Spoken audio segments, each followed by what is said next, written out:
Good Monday morning. How are you today? How are you? Now, Diane, well, let's start like this. Good Monday morning. If the video or something like that, because sometimes I have to reset the system to get started. Good Monday morning. I am your host, BKP, and you're watching BKP Politics on voiceofruralamerica.com. Good morning, Diane. I hope everyone is doing well. Welcome to the discussion. We're having a discussion. Now, let me say this before we start, because I feel like we're right there. We're right there. There's a difference in disagreeing with Donald J. Trump and supporting President Trump. Now, there are some things that President Trump is doing that I have some disagreement with. But relax. That's okay. You could do that here in America.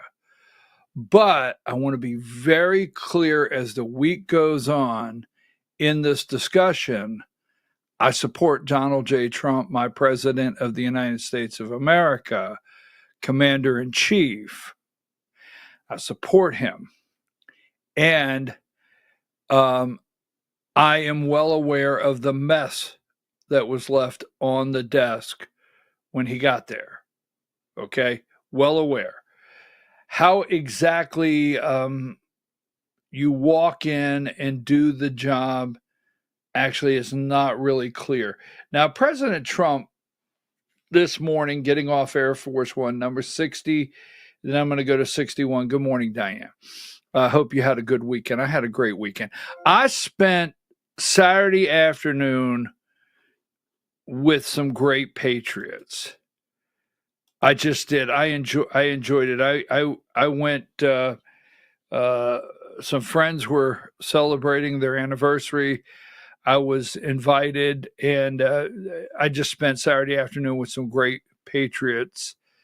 And thank you for the time. We had a great discussion there. And I love it. World leaders to discuss Israel-Iran conflict. Now, here's what I love about my President of the United States. So many, right? The guy is getting off the plane in Canada. He knows the media is going to be there. He knows he will be greeted in Canada. Give me 61. And look what he does, right? He's wearing the hat. Now, I want to look later today of how many pictures. And world leaders or the Canadian Prime Minister, I forget his name. It's not that important to me, but they can't stand that he gets off that plane in Canada with Make America Great Again hat on. They can't stand that. And he knows it as he's going down the stairwell to be greeted in Canada. He knows they hate that hat. But he does it anyway. That's what I absolutely love about my President of the United States. So we have the No Kings rally. We have the military parade. We have Israel, Iran. We have spy versus spy, MAGA versus MAGA. Wow. And the first segment is 2 hours. We have a 2-hour show. And then at 10 o'clock weekdays, we have the Georgia Hour. So give me number 65. So I want to say this briefly. There was a military parade to honor. See, NBC just cannot be happy with the Army celebrating 250 years. So all you heard about was a military parade, and all you heard about Trump's birthday and no kings. Very, very, very much in the shadow is the fact that the Army turned 250 years old. Trump presides over a military parade amid turmoil at home and abroad. They had to say it. Now, the men and women in military, and let me just say this, give me 64. For those out there that have forgotten, and those out there at the No Kings rally that were yelling and had signs, "Restore my Constitution." The Constitution's very, very clear, does not have to have any interpretation from the Supreme Court of the United States. That's the commander-in-chief. President of the United States is the commander-in-chief of the military armed forces of this country. He says, move across the street. They say, yes, sir. That's how it works. Load up. Yes, sir. This is the mission. Yes, sir. He's the commander-in-chief. Okay. Now, that being said, when you go into the military, when these men and women go into the military and they go through the training and they understand to take orders from their superior officers and how that works, they absolutely love a visit from the commander-in-chief. They absolutely do. Now, Joe Biden, they had for 4 years, they just shook their head every time Joe showed up or the lack of showing up and supporting the men and women in military. So there is some back and forth on how some may feel about a military parade. Make sure I have what I want here. So this past weekend at the military parade, give me 46. So you're a young guy, young lady out there, and you're going to the Army, and we need. Oh, I'm sorry. I have 246. I got to send you another. I'm sorry. Do you have the second one?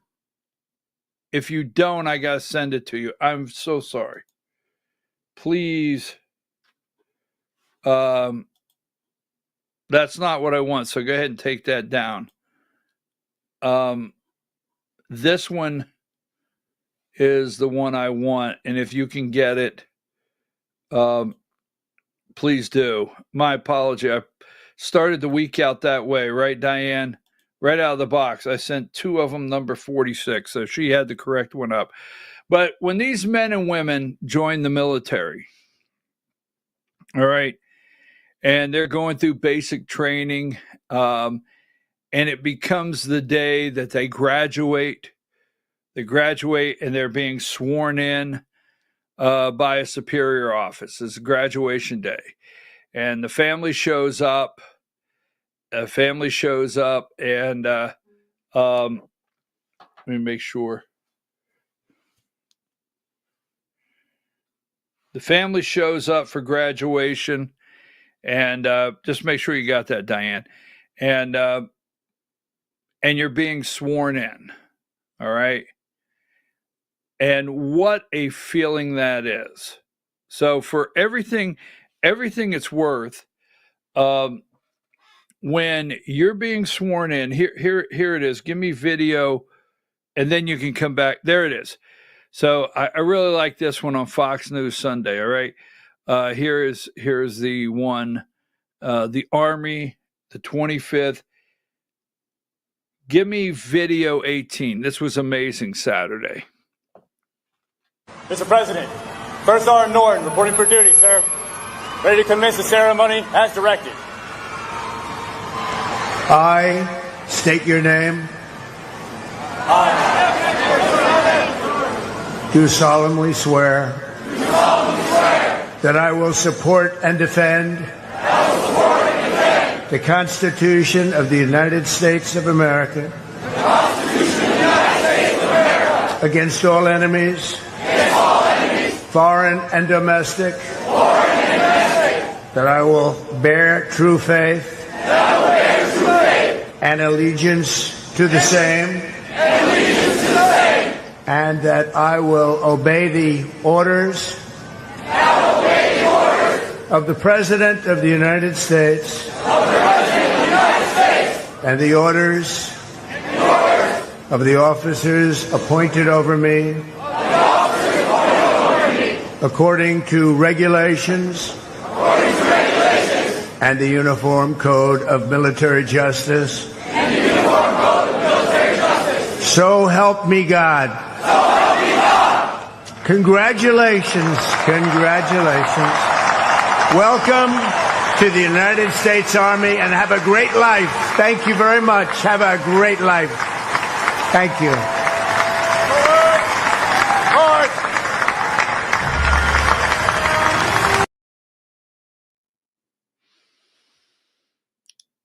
The Commander-in-Chief, the President of the United States of America, swears you in to the U.S. Army. I mean, that just gets me right here. It really does.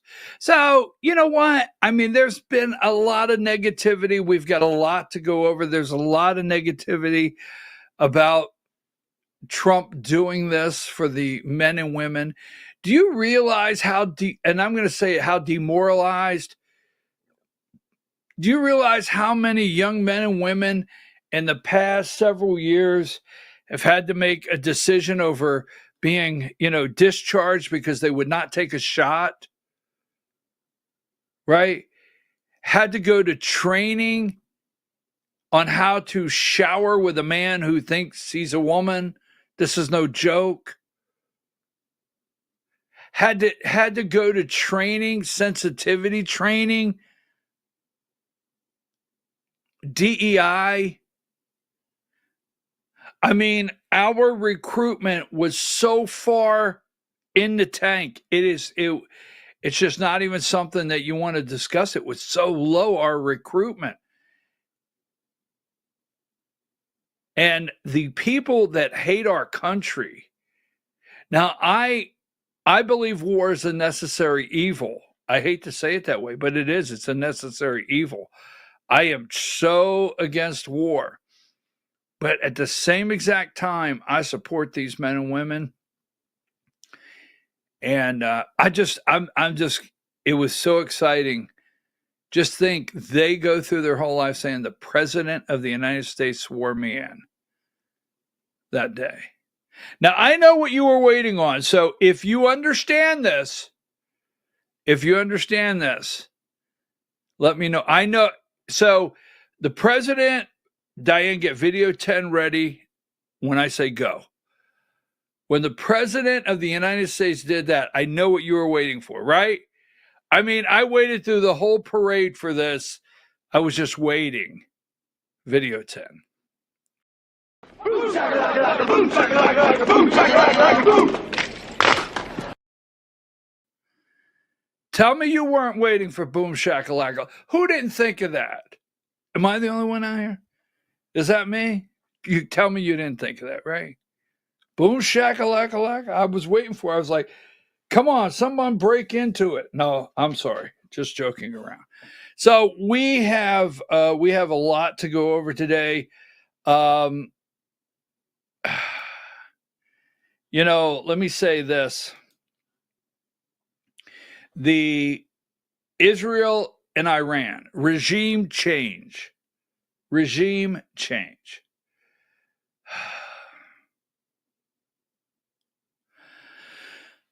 I'm going to put a lot of stuff on the screen in the next segment with Israel and Iran. And,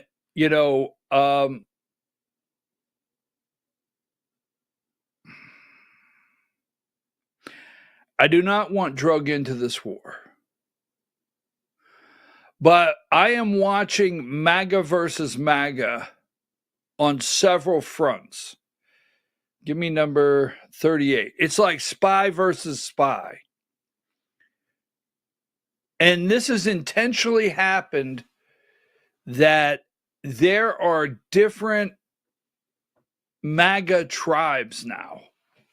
And everybody is looking behind the curtain at this MAGA tribe and this MAGA tribe.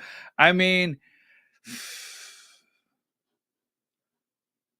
On one day, you're watching Tucker Carlson, and you say, I trust Tucker Carlson. And on the next day, you've got Laura Loomer attacking Tucker. Give me number 12. We're going to get into this a little later in the day. Number 12. All right. And Trump issues blistering response to Tucker Carlson's claim he abandoned America first as U.S. risks being pulled into into Israel's war with Iran. All right. Then you got number 23, Laura Loomer attacking Tucker. And, can we stop pretending like Tucker Carlson is a true Trump supporter? He has never publicly apologized for what he said about President Trump. He was fired by Fox News and then was terrified Trump would torpedo his career when the text of him saying he hates Trump came out. But hey, I guess pretending to like Trump paid off for Tucker. So take that down. And the MAGA world is really, really separated right now in America First, MAGA, Israel, Iran, Gaza. It's like you definitely have to take a side.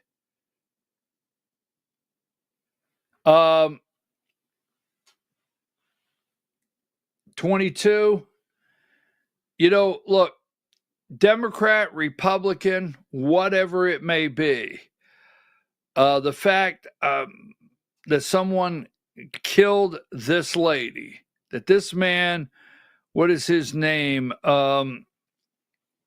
This man, Vance Belter, killed this lady. Minnesota's slain Democratic leader lived the political divisions in U.S. every day. Minnesota State House was divided 67-67 between Democrats and Republicans. She was Speaker of the House. Speaker of the House.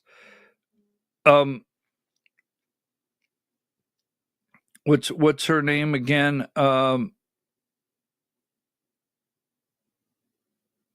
She was Speaker of the House, Melissa Hortman. This is absolutely terrible. Okay, absolutely terrible. This lady and her husband, another lawmaker in Minnesota, shot. Apparently, they've caught Vance Belter this morning sometime or late last night. So we'll talk about that a little more into the show. So before we go to break, because I want to come back and I want to spend a lot of time on Israel and what to believe. So when we come back, I want you to be prepared to have the conversation on what do you believe? All right. What do you think? Because it's very divided right now in America, how we see what's going on with Israel. Remember, Israel went first. Iran did not attack Israel. So that doesn't make me anti-Israel, because that's what we do. Some out there is no matter what you say, it puts you in a certain category. And that's concerning to me right now. What say you on the deportation, the new deportation rules? So we're going to go in here, but we're not going to go in here. We're going to go in here, but we're not going to go in a restaurant. We're going to go in here, but we're not going to go to the farm. We're going to go in here, but if they're cleaning the rooms at the hotel so you could stay tonight, we're not going to go in there. Do they all have to go? I tell you what, we had the best discussion here, and I got the email messages, and some of them were very rough, as far as rough on some of the things I said. But the greatest message I ever receive on the show is when you say you disagree with me, but you love the show. That means, hey, we're able to have the discussion. What do you think? Do we have to leave some people here to cut the grass? Or will some people cut the grass if they're not here? Let's talk about that when we return. First of all, Diane. All right, Diane, give me little work to the studio this weekend. Now, I don't have all of them. I had 3 of them, but they're almost 4 foot tall and 3 foot wide. So I'm looking at redoing the entire studio here with I need that wall right there. I've got some more posters to put up. But give me 39. This is now you see the back. I have the Reagan movie. This is the actual movie poster right here. And then I have Vindicated Trump. Vindicated right here. This is the movie poster right here. Okay. How do you like that? Go in a little closer, number 40. So this is what it looks like to my right. There you go. Vindicated and Reagan. That's to my right. Now, go back to 39. I have to count my bling. So I have 1 Reagan. I got 1 Reagan. I've got 2 Reagan. I got 3 Ronald Reagan. And I got Reagan's calendar. So I've got 1, 2, 3, 4. And I have the Trump Vindicated and the Trump hat, Trump pen, and Trump watch. So I think we're almost balanced. All right, when we come back, the Georgia hours at 10 o'clock, we're going to talk about the great divide in MAGA. How do you feel about what's going on in Israel? What will be the result of what happens? Regime change? And just a couple things in history to put in the box concerning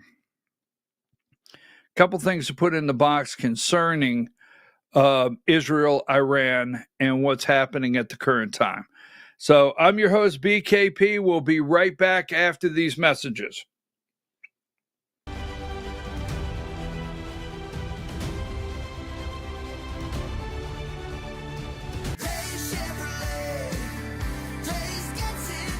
At Days Chevrolet in Jasper, we're proud because for more than 65 years, we've built a legacy of trust for the families we serve. That's why 80% of our business comes from repeat customers and referrals. When you treat folks as well as we do, word is bound to get around. Days Chevrolet in Jasper, family first since 1959. Days Chevrolet, Days gets it done. Together, let's drive. Larry's Body Shop in Ellijay. Family owned and operated since 1978. The latest in cutting-edge digital technology and state-of-the-art equipment allow our iCard Gold Class certified technicians to restore your vehicle. Our second-to-none customer service will work directly with your insurance company. Major accident or minor fender bender, we take the dents out of accidents. Larry's Body Shop, North Georgia's #1 body shop. Visit us at collisiondecision.com. Why give your money to liberal media companies? Put your marketing needs in the hands of a conservative marketing professional and start getting results today. FYN Media Group, one of the top digital marketing agencies in Georgia, specializes in website design and hosting, social media promotion and management, and so much more. Visit FYNmediagroup.com or call 706-889-3564 for a free consultation. Welcome to El Rey Azteca Mexican Restaurant. We invite you to indulge your senses with our from-scratch authentic Mexican food. Whether you are hungry for fajitas or the El Rey Azteca burrito, we offer a wide variety of fine Mexican dishes, drinks, and desserts. Our inviting patio, indoor seating, and bar has a seat for everyone. So come to El Rey Azteca for delicious food, great drinks, good friends, and loads of fun in a casual and friendly atmosphere. Ladies, when you wear elegant jewelry, you become a force to be reckoned with. You shine brighter than the stars in the sky, and your inner beauty radiates like the sun. So embrace the magic, embrace the elegance, and let your jewelry be a reflection of your true, authentic self. My friends over at North Georgia Diamond know what a woman wants. Go see them for the perfect gift. And remember, when it comes to elegance, there's no such thing as too much. Come see us at North Georgia Diamond. We're igniting passion one sparkle at a time.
In 1981, Reed Nicholson began selling tires out of an old barn in Mineral Bluff. Little did he know that he had just laid the groundwork for the most trusted names in automotive services in the Blue Ridge area. In 1997, Nicholson Tire Center became what it is today, holding the same values of faith, family, and great customer service. 2 locations to serve you, and the Blue Ridge location is currently expanding to offer fast service and the largest U-Haul provider in Georgia. Nicholson Tire Center, Blue Ridge, and Mineral Bluff. This is a special report. Knowing how to invest your money is harder than ever before. Dealing with stock market volatility, record debt, and terrorist attacks requires new thinking. At U.S. Asset Management, we can help you see the world more clearly so that you can move beyond the chaos and invest with confidence. Call us, visit us online, or drop by our office. U.S. Asset Management, helping you make better decisions with your money. Mesquite Grill, now offering online ordering for your convenience. Check out our new website at mesquitegrillbr.com. That's mesquitegrillbr.com. The great food and service you have come to expect, ready for you when you arrive. Open 7 days a week with a fully stocked bar and friendly service. Bring your furry friends with you and dine on our pet-friendly patio. Also, check out our catering options and let us prepare delicious food for your next event.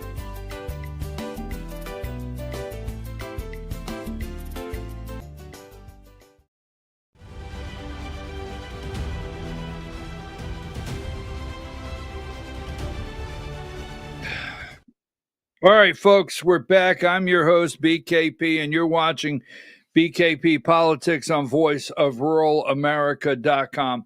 Now, let me just say this to you before we start. Israel, Iran. This entire segment is based on what they want you to believe, okay? What they want you to believe. Now, if you thought, and I know what I'm going to do, I'm going to start getting messages, But if you thought the Ukraine-Russian war was basically something that was difficult to figure out who's telling the truth, this is difficult right now, very difficult. All right. And I'll tell you why. It's what they want you to believe, and they're all pulling for their direction. Everybody's pulling for their direction. Israel wants your support. Iran wants the support. Different podcasters or media outlets want your support. It is, I have watched hours of going to X, different accounts. I watched all the propaganda shows.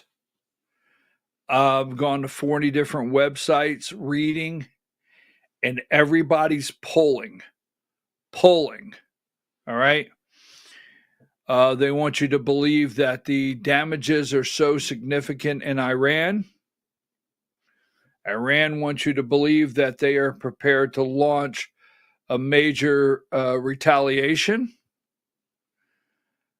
Then you have a group that want you to believe, hey, Iran was nowhere near a nuke. And look, Iran doesn't even really have an army to combat this. So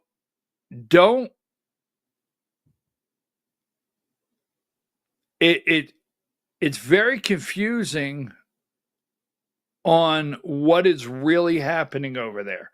Now, I'm going to get a lot of people tell me what's really happening over there, but it's very confusing. But I know this. I know there's history, and that we can lay out. We can lay the history out in a condensed way. And here's something out of all the X posts that I look at, all the websites, you know the one thing I'm hearing nothing, and if you are, let me know. I'm not hearing about where Ratcliffe is. Who is Ratcliffe? The head of the CIA. Where's the CIA? Right? Now, can you send me something right now that says the CIA is involved here? Where are they at? Trust me, the CIA is very quiet right now. Ratcliffe is very quiet. They don't even bring it up. I have not even heard one of the podcasters here in the last 48 hours of the people that come out. I haven't even heard them say CIA. And that's why it leads me to believe they're all in it in a circle. They're all in it. So regime change, okay? Iran regime change. Now, what I understand is we had Iran broke, right? And that Trump could have come into office. He had Iran broke. This is what we understand. This is what we've been told. So Iran was basically broke. The people were close to revolting and bringing down the Ayatollah, right? The religious leader there. But Barack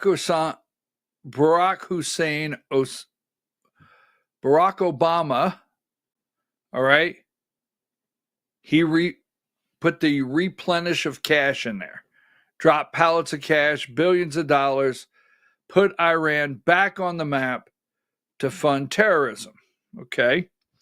Trump comes along, and what we're led to believe, and I'm going to say it like that, okay, because I'm getting like, okay, what am I going to go with here?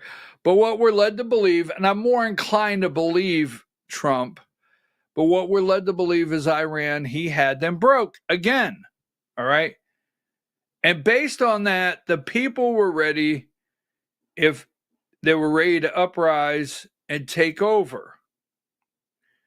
And I think that's what we have been hoping all along, is that the people would would rise up, take over, overthrow the Ayatollah and the people in charge now in Iran, and install a government that is friendly to Israel and say no to a nuclear weapons program. I mean, that was the hopes.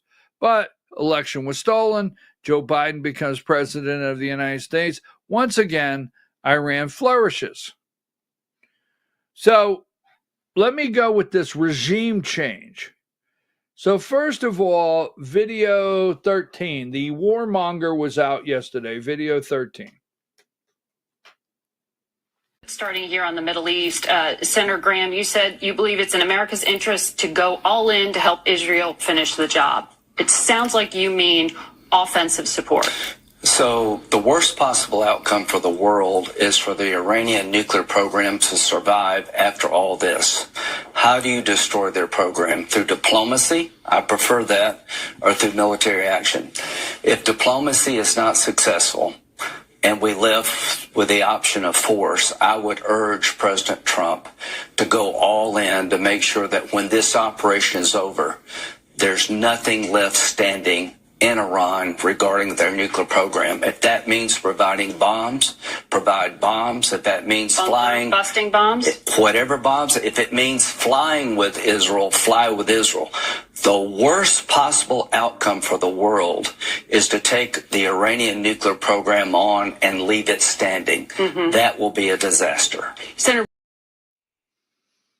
Okay, so all in. Go all in.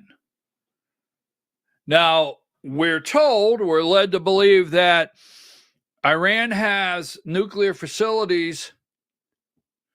Now, you got to keep in mind, right now, according to what we're seeing, Iran can't even mount a retaliation against Israel in a significant way.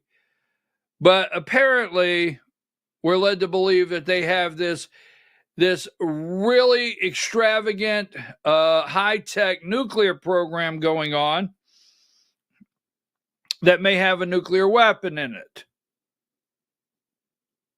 So we understand also they're 500 feet under the ground.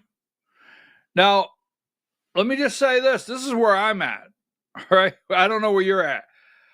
But Israel's able to infiltrate Iran, figure out where their 4 top military people are, and precisely get a weapon to kill the 4 top people. And these are the same people in charge of putting facilities 500 feet under the ground. Okay. Maybe so. But we have to have, if the nuclear facilities are up to the point that they say they are, we have to have these bunker busters. Israel doesn't have them. So let's stay with regime change. Video 15 this morning. The supreme leader, Ayatollah Khamenei, but decided against it. So they get to choose targets now, but there isn't really a target that says, here's how to end the war. I think Israel faces a problem a bit like what it faces in Gaza. You can have total dominance. I mean, Gaza is just almost undefended, and yet Israel's had trouble ending the war, getting somebody with whom it can make a deal that finally brings the conflict to an end, and who is prepared to surrender to Israeli power. You're not going to find an Iranian surrender a mandate until you have regime change there. So I think inevitably Prime Minister Netanyahu in Israel has talked more and more over the last several days about a regime change option. Talking yesterday to Iranians who monitor the situation back home very closely, their view is that the Israelis are not really much closer to regime change. Now, let's keep in mind, no matter what side you're on with this discussion, Israel launched an attack on Iran. Bottom line, all the years that we were told that Israel had to attack Iran, preemptive strike before Iran attacked them. Now, I don't know. Iran may have been set up to attack them on any given day. But the facts are Israel attacked Iran. And the facts are that Trump gave Iran a certain amount of time. It ran out and Israel went on its own. Now, we knew about it. And we claim we have not participated in any way whatsoever, the United States. So, regime change. Now, Trump says, number 15,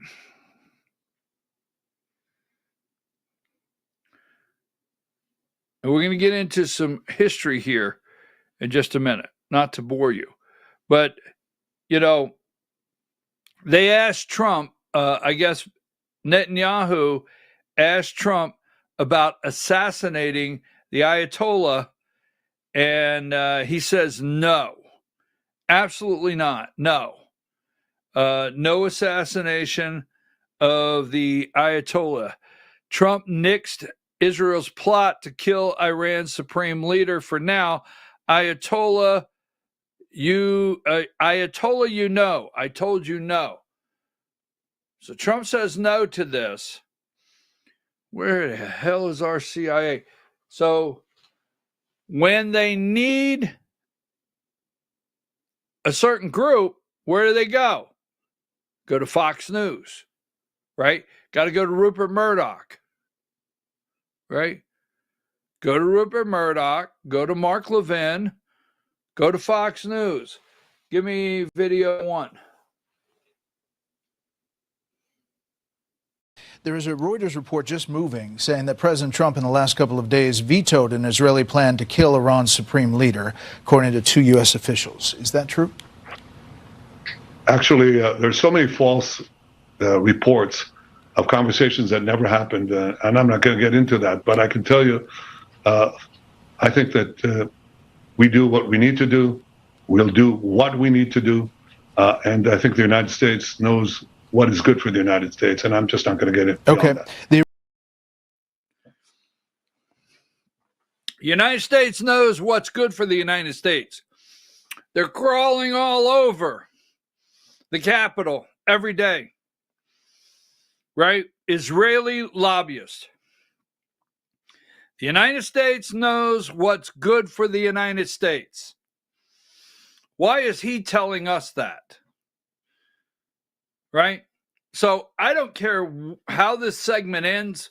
There's going to be some of you thinking I support Israel, which I do. I support Israel.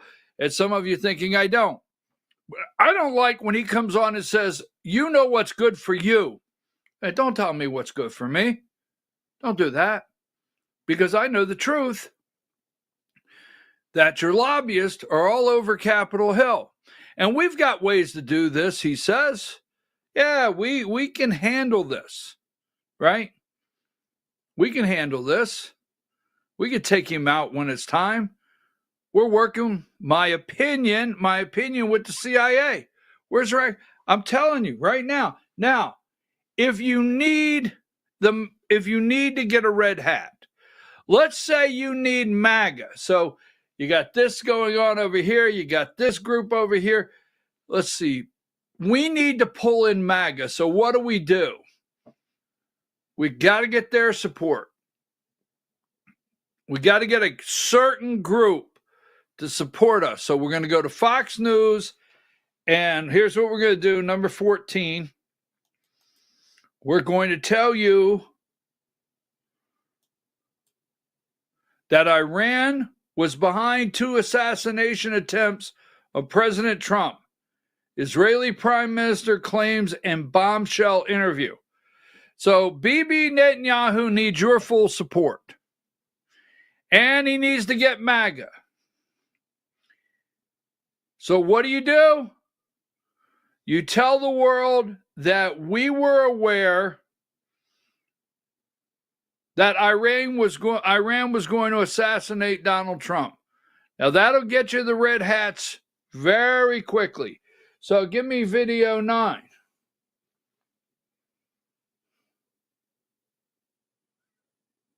I want to talk about the nuclear threat, and I want to talk about President Trump. You just said Iran tried to assassinate President Trump twice. Do you have intel that the assassination attempts on President Trump were directly from Iran? Through proxies, yes. Through their intel, yes. They want to kill him. Look, he's enemy number one. He's a decisive leader. He never took the path that others took to try to bargain with them in a way that is weak, giving them basically a pathway to enrich uranium, which means a pathway to the bomb, padding it with billions and billions of dollars. He took up this fake agreement and basically tore it up. He killed Qasem Soleimani. He made it very clear, including now, you cannot have a nuclear weapon, which means you cannot enrich. He's been very forceful. So for them, he's enemy number one. Yeah. Look, they also tried to kill me, but I'm his junior partner. When did they understand that President Trump is a great threat to Iran's plans to weaponize nuclear weapons and use them. When did you tell President Trump you were going to launch these strikes? Look, I've been in constant contact with President Trump. We've known each other for many years. And obviously, we informed our American friends and President Trump, our great friend, ahead of time. We did. He knew about it, of course. I mean, there were reports that President Trump kind of helped you achieve your strategic surprise by publicly urging you not to attack when he already knew you had decided to do it. So you were closely coordinating with the U.S. throughout this process. Look, we're fully coordinated, but understand that America, under President Trump, will make the decisions that are best for America. And that's the way it is. He understands that I, as the Prime Minister of Israel, the one and only Jewish state, must make the decisions that are important for the survival of my country, and he will do what is best for America. That is a relationship of mutual respect and mutual confidence. Iran can't have a nuke. Okay, we got that. Iran can't have a nuke. So if I need the red hats, if I need MAGA and the red hats, Trump is enemy number one to Iran. Enemy number one to Iran. So why was Witkoff having these meetings? Now, I'm telling you, there's a lot here to digest and figure out because it's very confusing. Why was Witkoff having these meetings? And in these meetings with Iran, was Witkoff telling, was our team telling Iran, you better take Trump serious? You've only got a certain amount of time? Is that what was taking place? Because Iran can't have a nuke. Now, give me number 30. So I checked this out. I wanted to make sure I was accurate. I'm accurate on this, right? Now, they can't have a nuke.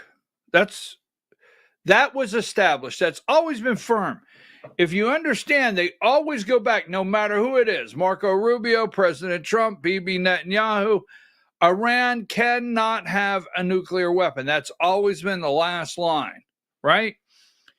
Iran is not currently developing nuclear weapons. The director of national intelligence said, however, that opens discussion of nuclearization has increased inside the regime. So we keep hearing about enriching uranium, right?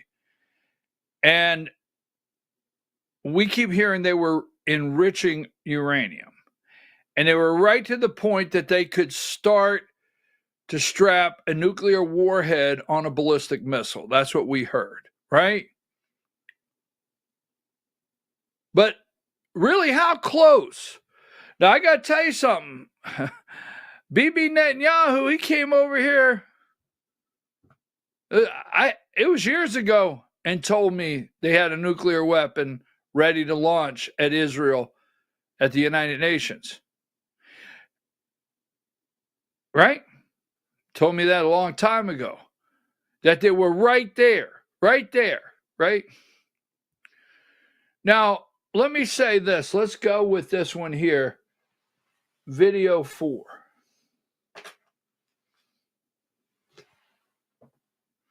Iran's cyber operations and capabilities also present a serious threat to U.S. networks and data. The IC continues to assess that Iran is not building a nuclear weapon, and Supreme Leader Khamenei has not authorized the nuclear weapons program that he suspended in 2003. The IC continues to monitor closely if Tehran decides to reauthorize its nuclear weapons program. In the past year, we've seen an erosion of a decades-long taboo in Iran on discussing nuclear weapons in public, likely emboldening nuclear weapons advocates within Iran's decision-making apparatus. Iran's enriched uranium stockpile is at its highest levels and is unprecedented for a state without nuclear weapons. Iran will likely continue efforts to counter Israel and press for U.S. military withdrawal from the region by aiding, arming, and helping to reconstitute its loose consortium of like-minded terrorists and militant actors, which it refers to as its axis of resistance. Although weakened, this collection of actors still presents a wide range of threats, including to Israel's population, U.S. forces deployed in Iraq and Syria, and to U.S. and international military and commercial shipping and transit. What's real anymore? What is real anymore? AI? Is AI real? Can we tell what's AI? If the information we've been given over the years is all over the map, how do we go forward and trust in the information that's presented to us in the future? How do we do that? All right. Now, the reason I looked at it this weekend, and unlike many that you're going to watch today, I'm nowhere near able to come out and say, well, Israel did this and Iran did this, and because of this, and I'm nowhere near prepared to do that. I just want to put everything out here and have the discussion. Because, see, I'm of the generation, if you're out there and you're younger than I am, I'm of the generation where Colin Powell told me and convinced me that Saddam Hussein had weapons of mass destruction.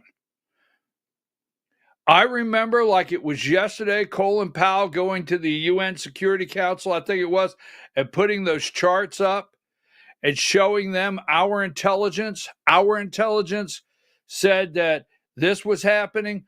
I mean, that day when Colin Powell got done, I, for one, in America, thought we ought to wipe him off the face of the map the next day and eliminate this threat. Little did I know we didn't find them, right? They're supposedly buried out in the desert of Syria, right? Little do I know. And next thing I know, the warmongers have our kids in there. Our kids are being killed, right? Fallujah. The list goes on. I don't want to go into that, right? War. The manufacturers are cranking out weapons. Regime change.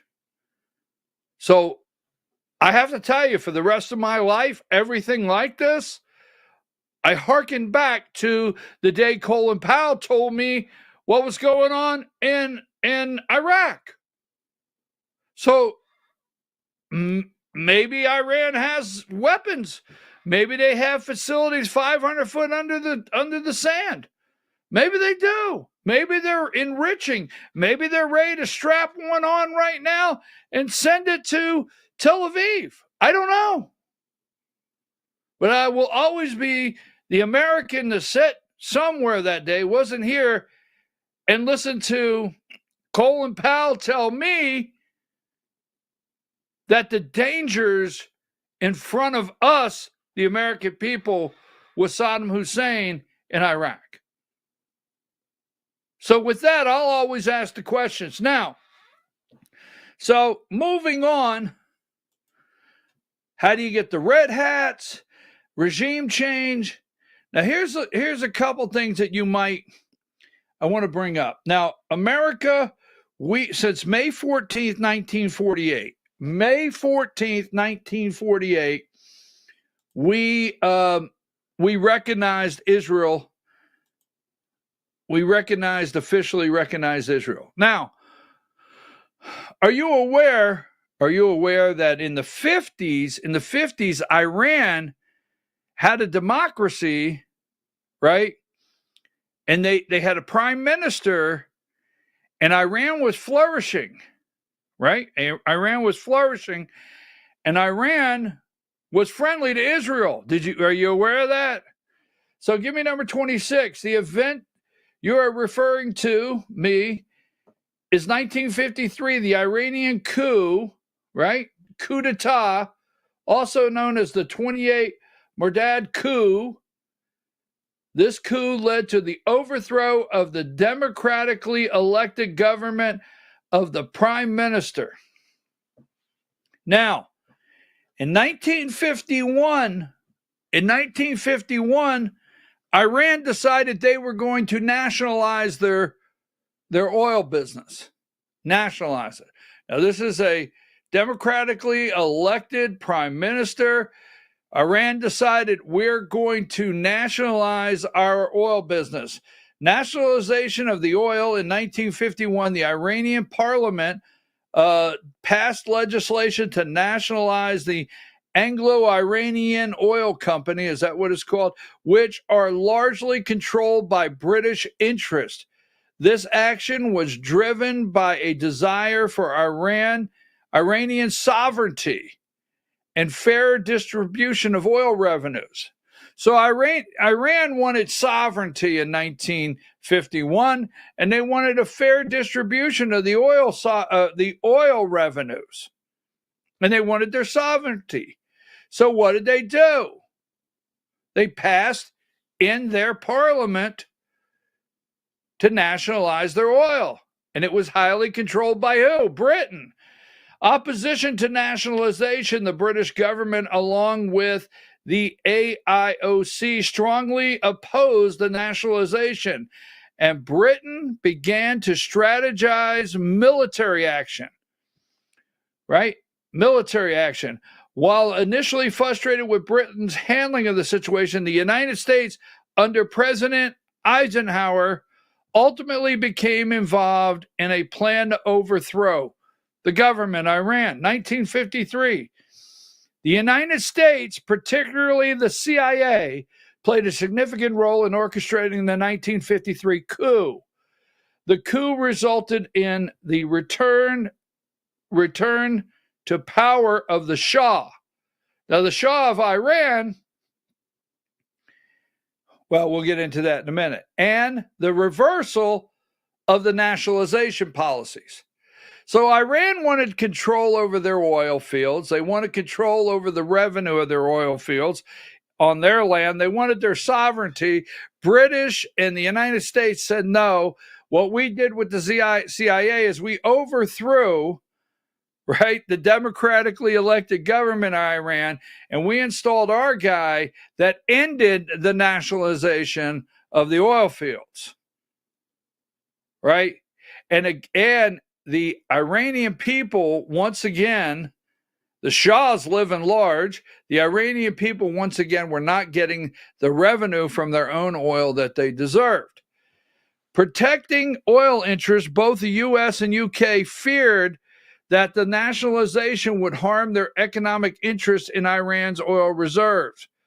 Cold War concerns. Now, in our history, and I want to say this, anytime you want the CIA to do regime change, you yell communism. Now, by no means, I want to eradicate the United States of America of the communists today that are in this country that are actively, operating. I'd like to do it right this minute. So I don't advocate communism. But every time we, throughout history, the United States wanted to find rationale for, regime change somewhere in the world, our CIA, we reported communism. Protecting oil interests, Cold War concerns.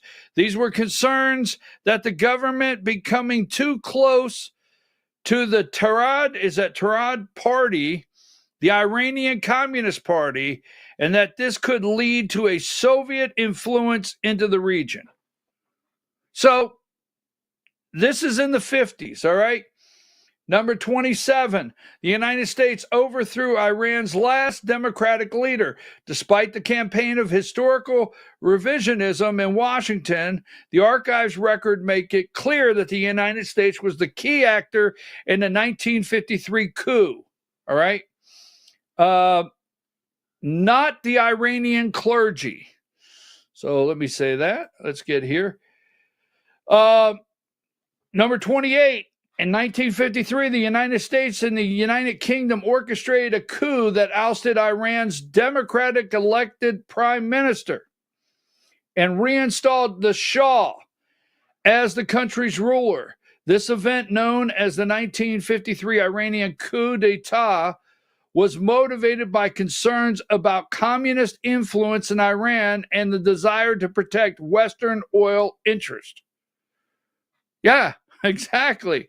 I mean, I understand someone's going to say, wait a minute, you're going back to the 50s? This is all in transition. Now, you have to understand, in 1948 is when we recognize Israel. The CIA, the oil interest, America, Britain, the coup in Iran is 1953. Israel's neighbor. CIA assassinated, number 29. CIA assisted coup overthrows government in Iran. You can read all of these. The Iranian military, with the support of financial assistance from the government, overthrows the government of the Mohammed, I can't pronounce these names, reinstates the Shah of Iran. All right. Iran remained a solid Cold War ally of the United States until the revolution ended the Shah's rule in 1979. Now, we all know what took place in 1979, right? We all know what took place, the Iranian hostage crisis. So, let me get...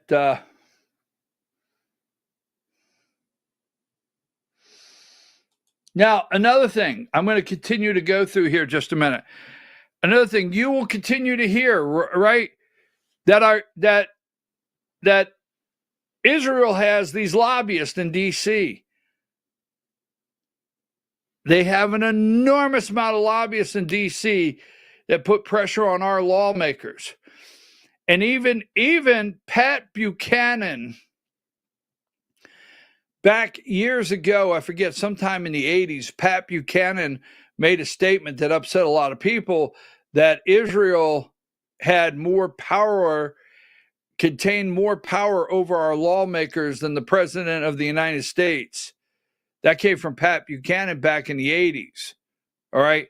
The Israeli lobbyist in our country. So number 36, while the law requires individuals acting on behalf of foreign governments to register as foreign agents under FARA, some groups involved in lobbying for Israel may not register. Basically, Israel's the only one that has their core of lobbyists here from a foreign country that are not registered. Okay?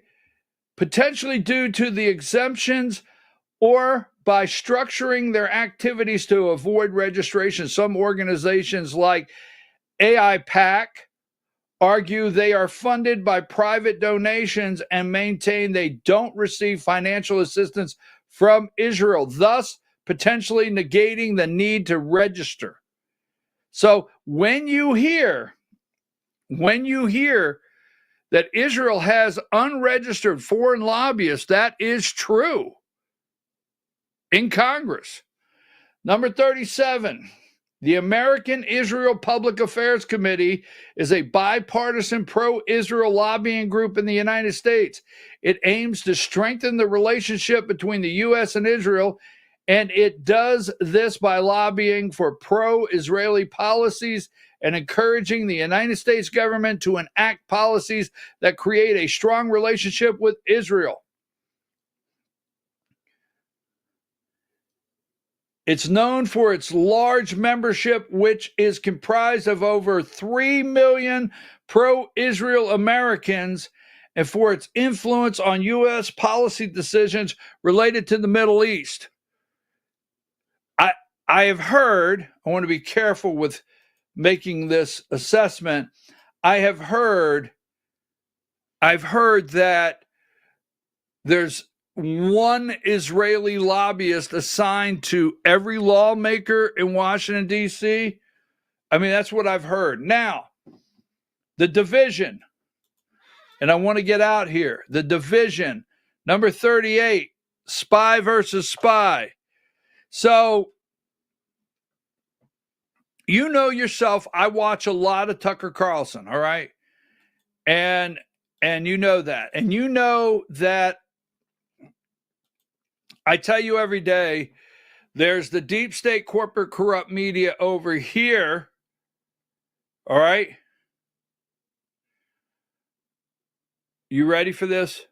Okay. There's the deep state corporate corrupt media over here, CIA. And then there's the deep state independent beholden to media over here. And this one is set up to run a narrative for that side. And this one is set up to run a narrative for this side. And trying to figure out where the lane is for the correct information can be difficult. So we have MAGA pundits yelling over here, Iran, Israel, Gaza, genocide, Palestinians, Hamas, and then you have a group over here yelling. Now, number 42, Trump hit back at Tucker Carlson for accusing him for abandoning America first by supporting Israel. So Tucker Carlson's very anti-war. I'm anti-war, all right? And Tucker Carlson has Jeffrey Sachs on there. Is that his name? And there's a lot of discussion on the history of Iran, how they were once a diplomatic country, how the Brits actually started the downward spiral of where we're at today with Iran and their relationship with Israel and the world, all right? The regime change. What are we changing it to? Who are we going to install now? So Tucker's totally, we know Israel's trying to drag us into this. And I support Israel. I support the nation of Israel. I believe in their existence. I believe in their God's chosen people, the Jewish people. I just do. That's who I am. I'm very open on that. But that's not going to get me down the road of saying that I agree with war and agree with what's going on. So that being said, Tucker Carlson doesn't want war. I don't want war, right? Because Israel, Bibi Netanyahu went on Fox and he told you, this is what's good. You know, Americans know what's good for you. Right? We're going to let you know. Lindsey Graham wants us to start flying with them. All right? They want us to start flying with them. So we do not want drug into this war. We do not want to be a part of this war. Israel went in. Well, number 43, President Trump rejected right-wing pundit Tucker Carlson's criticism that he is abandoning America First principles with his support for Israel amid its military campaign against Iran. Carlson, an ardent Trump ally, fumed at Israel's preemptive strike on Iran last week, dubbing the U.S. complicit in the act of war and arguing that politicians supporting to be America First can't now credibly turn around and say they had nothing to do with it. So Trump lashes back out at Tucker. Here you go. You got Laura Loomer. Laura Loomer, number 23. We can't stop pretending Tucker Carlson is a true Trump supporter. He had never publicly apologized for what he said about Trump. Okay? Now, I want you to know that I understand Laura Loomer has she has backdoor access to the Trump administration. I agree with that.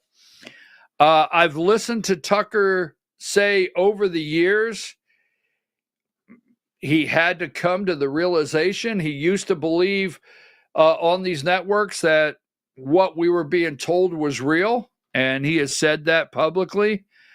But I do know this. Tucker Carlson played a big role in J.D. Vance being the vice president of the United States. Tucker Carlson played a big role in RFK Jr. being the HHS secretary. Tucker Carlson has played a very large role in 2024. Now, Elon Musk put $200 and some million into the kitty for 2024. But Tucker Carlson played a very large role. He had a speaking slot at the convention. He was at Mar-a-Lago, a fixture at Mar-a-Lago. He was at the MMA fighting with Trump. I'm just telling you, he had a seat next to Trump right there at the convention. These things get sorted out well in advance. But here's Ari Fleischer. So this is where I get like, all right, I don't know who to believe. I'm really trusting Ari Fleischer. Give me number 24. I've known Tucker for 25 years. When he co-hosted the MSNBC show with Paul Bacala, all right? Tucker doesn't have a consistent thought in his head except self-promotion. He's a phony. Watch him here advocate to destroy Iran. Now he says that's warmongers. So give me video 2. I'm just struck by that in everything you see come from the government of Iran, there is anti-Semitism, which has got to be among the most off-putting things in the Western world. I think what you say is you either stop your nuclear program or we will bring down an earthquake upon you using God's wrath. I do think, I'm sure I'm the lone voice in saying this, I think Iran deserves to be annihilated. I think they're lunatics. I think they're evil. Netanyahu says, no, we need to bomb the hell out of them. We need to defeat them like we defeated Saddam and Assad and Gaddafi. We need to take out this evil regime. That's his line. So it's not about nukes, what you're saying. You're saying it's not about nukes, it's about regime change. I think for sure. Ex-Fox News host blasts complicit president for backing Israel after attacks in Iran. He says the real divide isn't between people who support Israel and people who support Iran or the Palestinians. The real divide is between those who casually encourage violence and those who seek to prevent it. Between warmongers and peacemakers. Who are the warmongers? They would include anyone who is calling Donald Trump today to demand airstrikes and other direct U.S. military involvement in the war with Iran.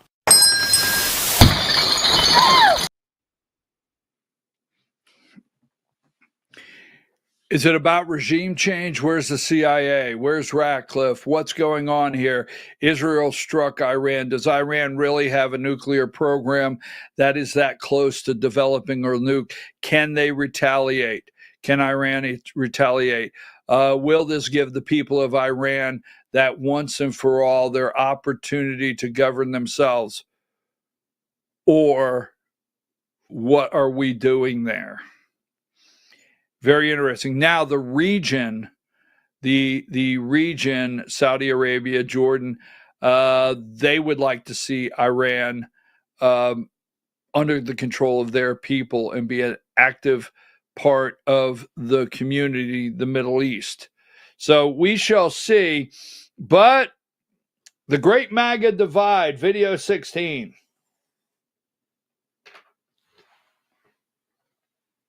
To trim the cells. I mean, it's substantial and it's real. Like if you just watch any part of MAGA media right now, there's a massive divide.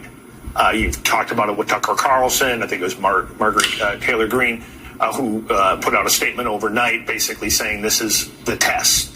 If you are for us getting engaged in Iran, you're not true MAGA. And you're hearing that from more and more people who kind of share that view. And I think it's one of the reasons that Trump has been a little bit all over the place on this. I don't think the attacks would have happened if he didn't want them to happen. So obviously, I think he gave a tacit green light for Netanyahu to do this initially. But he's been under a lot of pressure the last 48 hours from the Israeli government to get more involved, to use missiles that we have that the Israelis don't have to take out some of these nuclear facilities. The Israelis at one point over the weekend thought that that might actually be happening, and it didn't. But so I think you're going to continue to see that jam that Trump is in play itself out. And I don't think you'll get a verdict on it anytime soon. Let's go with Morning Joe video 14, the MAGA versus MAGA video 14. All right, let's talk about the domestic politics of this, and it's not so much Republican against Democrat that's garnering the most attention, but Republican against Republican, specifically MAGA against MAGA. You have Tucker Carlson and several others attacking Donald Trump, saying this is the ultimate betrayal, going against what he promised in the campaign on one side. Then you have on the other side Mark Levin, other Fox News commentators saying that those people are weak or basically betraying the Israelis. Take us down that rabbit hole and talk about the MAGA on MAGA infighting that's going on because of Israel and what it might mean to President Trump if he decides at some point to trim the sails. 1979, Iran, Jimmy Carter. I respectfully say I don't have time to put Jimmy Carter and his influence into Iran and 1979 and Reagan. Here's what I know. MAGA versus MAGA. Now, when we come back, we continue MAGA versus MAGA. You know why? Because it's immigration. So if you were get rid of all of them, now wait a minute. So we talked about Israel, Iran. If you are in favor of getting rid of all of them, send them back. But then Trump said, we're going to hold back on these.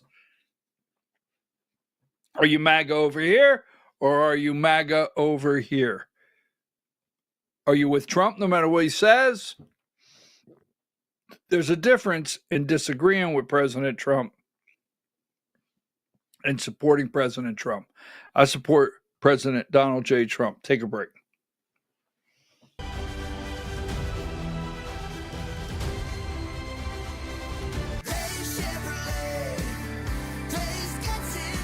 At Days Chevrolet in Jasper, we're proud because for more than 65 years, we've built a legacy of trust for the families we serve. That's why 80% of our business comes from repeat customers and referrals. When you treat folks as well as we do, word is bound to get around. Days Chevrolet in Jasper, family first since 1959. Days Chevrolet, Days gets it done. Together, let's drive.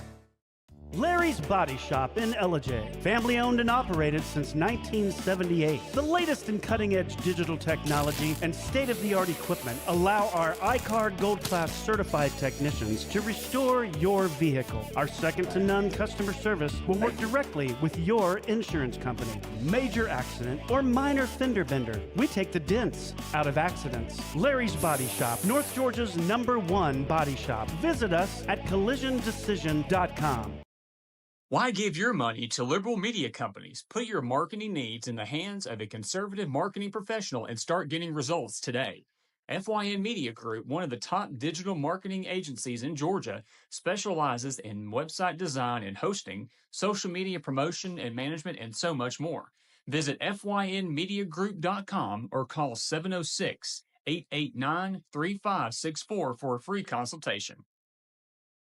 Welcome to El Rey Azteca Mexican Restaurant. We invite you to indulge your senses with our from-scratch authentic Mexican food. Whether you are hungry for fajitas or the El Rey Azteca burrito, we offer a wide variety of fine Mexican dishes, drinks, and desserts. Our inviting patio, indoor seating, and bar has a seat for everyone. So come to El Rey Azteca for delicious food, great drinks, good friends, and loads of fun in a casual and friendly atmosphere. Ladies, when you wear elegant jewelry, you become a force to be reckoned with.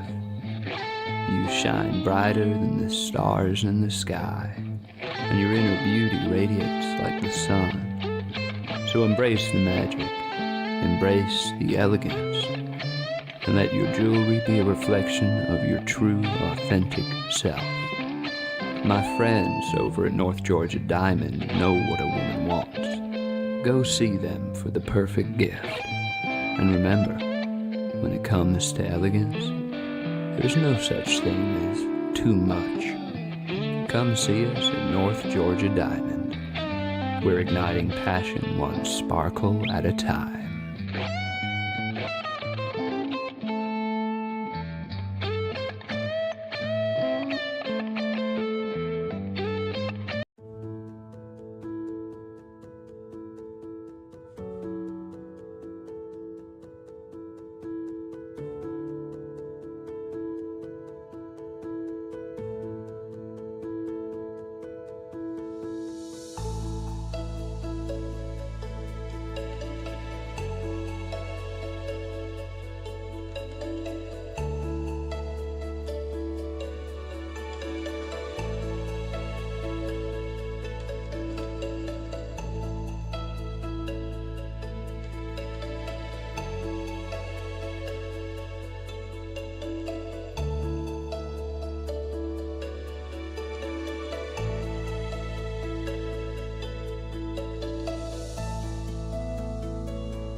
In 1981, Reed Nicholson began selling tires out of an old barn in Mineral Bluff. Little did he know that he had just laid the groundwork for the most trusted names in automotive services in the Blue Ridge area. In 1997, Nicholson Tire Center became what it is today, holding the same values of faith, family, and great customer service. 2 locations to serve you, and the Blue Ridge location is currently expanding to offer fast service and the largest U-Haul provider in Georgia. Nicholson Tire Center, Blue Ridge, and Mineral Bluff. This is a special report. Knowing how to invest your money is harder than ever before. Dealing with stock market volatility, record debt, and terrorist attacks requires new thinking. At U.S. Asset Management, we can help you see the world more clearly so that you can move beyond the chaos and invest with confidence.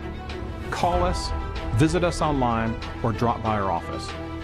U.S. Asset Management, helping you make better decisions with your money. Mesquite Grill, now offering online ordering for your convenience. Check out our new website at mesquitegrillbr.com. That's mesquitegrillbr.com. The great food and service you have come to expect, ready for you when you arrive. Open 7 days a week with a fully stocked bar and friendly service. Bring your furry friends with you and dine on our pet-friendly patio. Also, check out our catering options and let us prepare delicious food for your next event.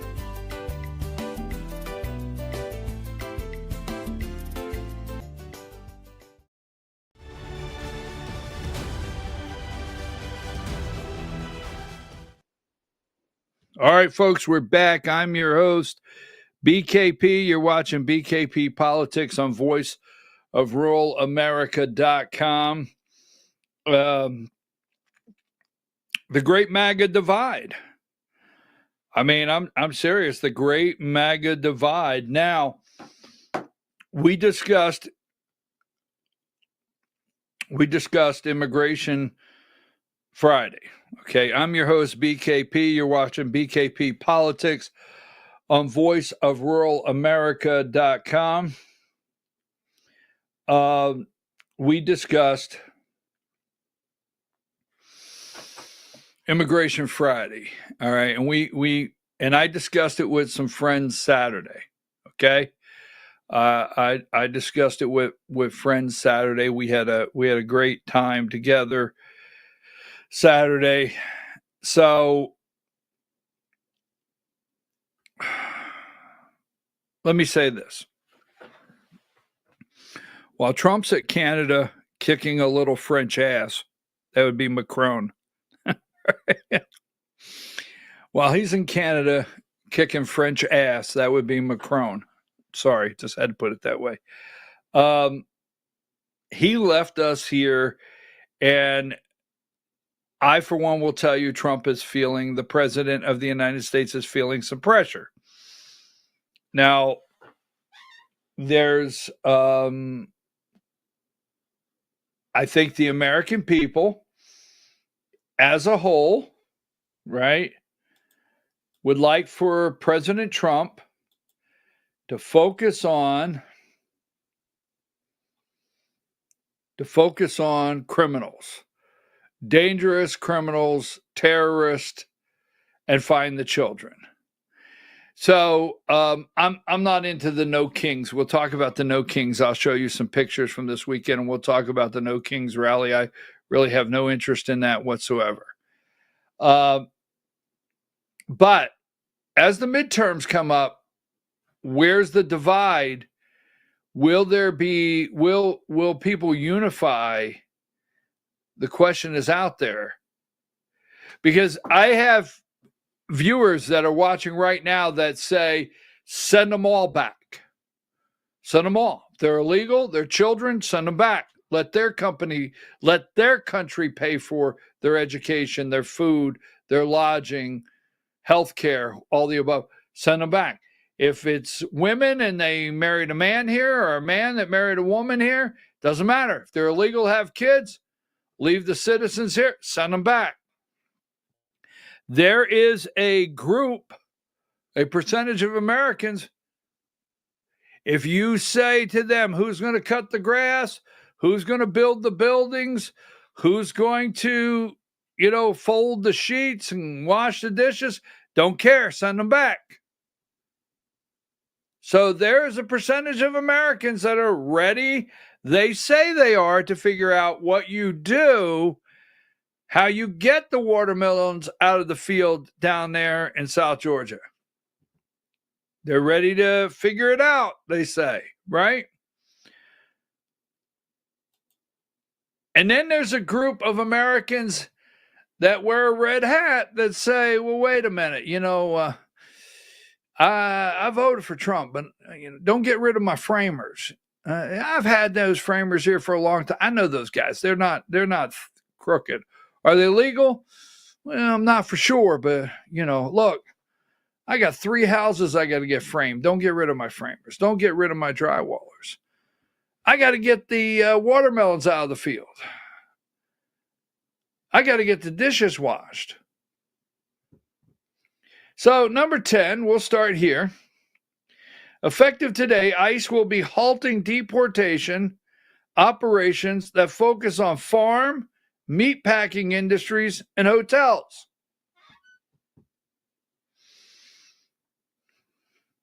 Wow.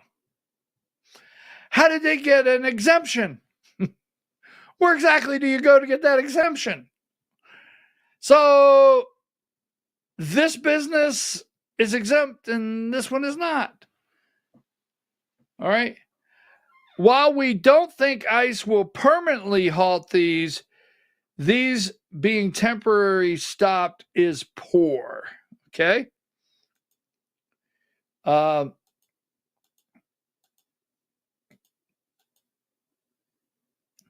Number 16, Trump directs ICE to expand deportation efforts in Democrat-run cities.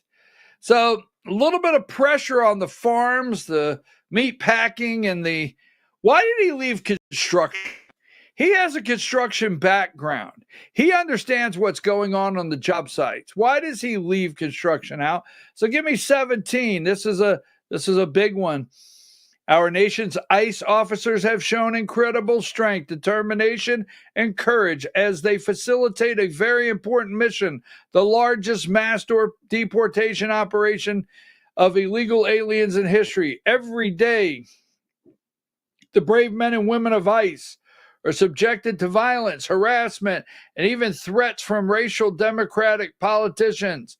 But nothing will stop us from executing our mission and fulfilling the mandate to the American people. ICE officers are herewithin ordered by notice of this truth to do all in their power to achieve the very important goal of delivering the single largest mass deportation program in history. Which is it? In order to achieve this, we must expand efforts to detain, deport illegal aliens in American cities, such as Los Angeles, California, Los Angeles, Chicago, and New York, where millions upon millions of illegals reside. These and other such cities at the core of the Democrat Power Center, where they use illegal aliens to expand their voter base, cheat in elections, and grow the welfare state, robbing good-paying jobs and benefits from hardworking American citizens. Now, are you sure that hardworking American citizens are going to do all those jobs? Now, I know, I heard it. You told me out there, cheap labor. And I get it. It's not cheap labor. It might seem cheap on this end, but over on this end, by the time we pay their health care, by the time we pay food, lodging, health care, their education for their children, it's not cheap labor. I get it. This country can no longer afford this. But if we can no longer afford this, you have to quit fighting when we want to deport them. You have to quit fighting when lawmakers want to make cuts to Medicaid fraud and Social Security fraud. You have to quit fighting that. Now, illegals expand their voter base, cheat in elections, and grow welfare, expand their state, robbing the good people, American citizen. These radical left Democrats are sick of mind, hate our country, and actually want to destroy our inner cities, and they are doing a good job of it. There is something wrong with them.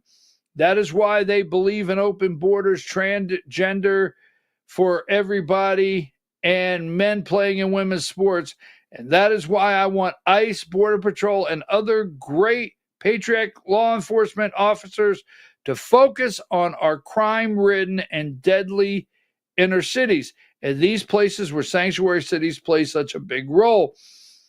You don't hear about sanctuary cities in the heartland. Give me number 18. I want our brave ICE officials to know that real Americans are cheering for you every day, and we are. The American people want our cities, schools, communities to be safe and free from illegal aliens, crime, conflict, and chaos. Now, I'm going to stop right there. President Trump, this is my direct statement. I get it. I support you. I'm with you. Our local law enforcement, we know where the cartels are. We know where the drug gangs are. We know. Okay? That being said, go into the cities and clean those out. Clean the gangs out. Clean the drug cartels out. Go into these apartment complexes or these places where they're hiding in these cities. Clean it out. And do that first. Do that first. Then maybe if you want to go to the Home Depot and get the guys that are standing there waiting for $150 to cut grass. All right? I get it. Go there first. Clean out the crime, the criminals, the drugs, the guns. Clean them out.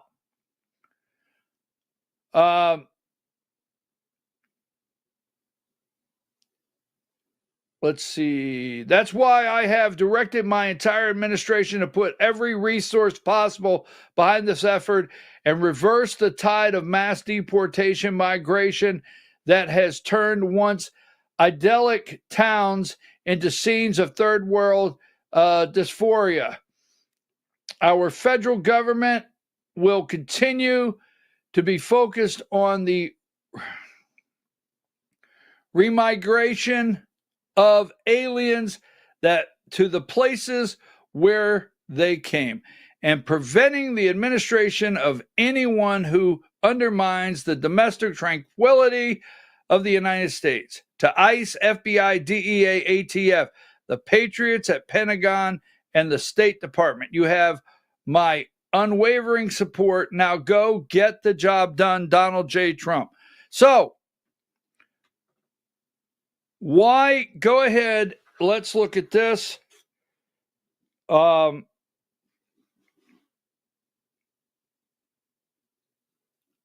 see. Video 12.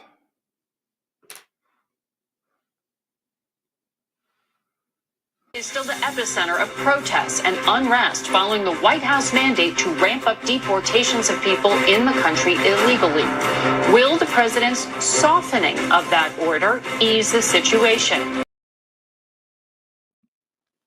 Softening of the order. Okay, softening of the order. Right? So, there has softening of the order. Go ahead and give me video 11.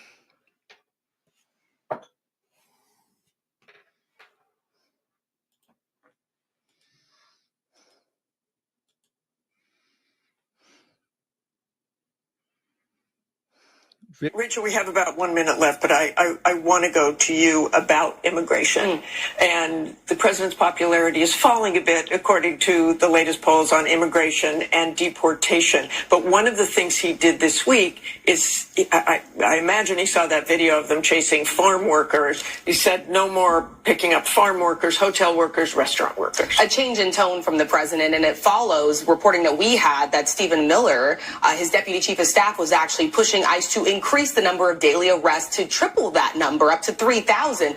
I asked the president about this on the phone this morning as well. He says, no, we have to get people out, but we're going to take it easy on the farmers that have had people for a long time. We're focused on criminals, he says. So this is a sort of change in tone, maybe a concession in this very tough, hardline immigration policy that we've seen from the administration so far. But still.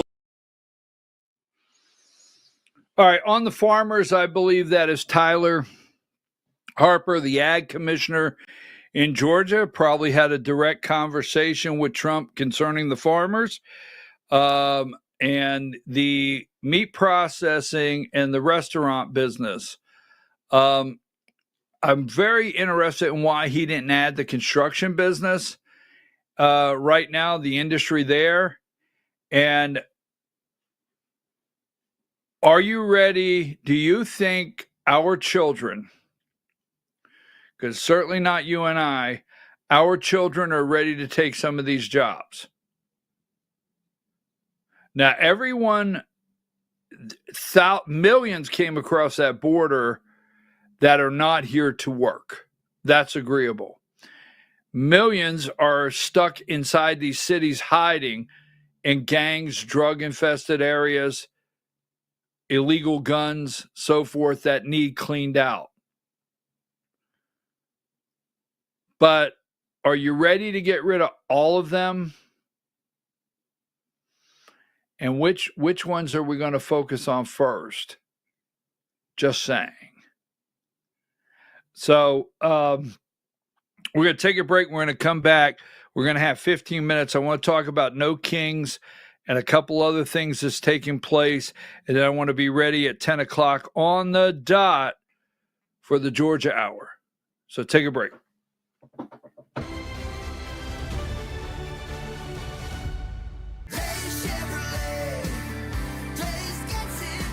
Massive truck discounts are back at Days Chevrolet in Jasper. Up to $10,000 off Silverado 1500s. Up to $5,000 off Silverado 2500s. Don't wait. Get them before they're gone. $10,000 off Silverado 1500s. $5,000 off Silverado 2500s at Days Chevrolet in Jasper. Together, let's drive. Larry's Body Shop in Ellijay. Family owned and operated since 1978. The latest in cutting-edge digital technology and state-of-the-art equipment allow our iCard Gold Class certified technicians to restore your vehicle. Our second-to-none customer service will work directly with your insurance company. Major accident or minor fender bender, we take the dents out of accidents. Larry's Body Shop, North Georgia's #1 body shop. Visit us at collisiondecision.com. Why give your money to liberal media companies? Put your marketing needs in the hands of a conservative marketing professional and start getting results today. FYN Media Group, one of the top digital marketing agencies in Georgia, specializes in website design and hosting, social media promotion and management, and so much more. Visit FYNmediagroup.com or call 706-889-3564 for a free consultation. Welcome to El Rey Azteca Mexican Restaurant. We invite you to indulge your senses with our from-scratch authentic Mexican food. Whether you are hungry for fajitas or the El Rey Azteca burrito, we offer a wide variety of fine Mexican dishes, drinks, and desserts. Our inviting patio, indoor seating, and bar has a seat for everyone. So come to El Rey Azteca for delicious food, great drinks, good friends, and loads of fun in a casual and friendly atmosphere. Ladies, when you wear elegant jewelry, you become a force to be reckoned with. You shine brighter than the stars in the sky, and your inner beauty radiates like the sun. So embrace the magic, embrace the elegance, and let your jewelry be a reflection of your true, authentic self. My friends over at North Georgia Diamond know what a woman wants. Go see them for the perfect gift. And remember, when it comes to elegance, there's no such thing as too much. Come see us at North Georgia Diamond. We're igniting passion one sparkle at a time.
In 1981, Reed Nicholson began selling tires out of an old barn in Mineral Bluff. Little did he know that he had just laid the groundwork for the most trusted names in automotive services in the Blue Ridge area. In 1997, Nicholson Tire Center became what it is today, holding the same values of faith, family, and great customer service. 2 locations to serve you, and the Blue Ridge location is currently expanding to offer fast service and the largest U-Haul provider in Georgia. Nicholson Tire Center, Blue Ridge, and Mineral Bluff. This is a special report. Knowing how to invest your money is harder than ever before. Dealing with stock market volatility, record debt, and terrorist attacks requires new thinking. At U.S. Asset Management, we can help you see the world more clearly so that you can move beyond the chaos and invest with confidence. Call us, visit us online, or drop by our office. U.S. Asset Management, helping you make better decisions with your money. Mesquite Grill, now offering online ordering for your convenience. Check out our new website at mesquitegrillbr.com. That's mesquitegrillbr.com. The great food and service you have come to expect, ready for you when you arrive. Open 7 days a week with a fully stocked bar and friendly service. Bring your furry friends with you and dine on our pet-friendly patio. Also, check out our catering options and let us prepare delicious food for your next event.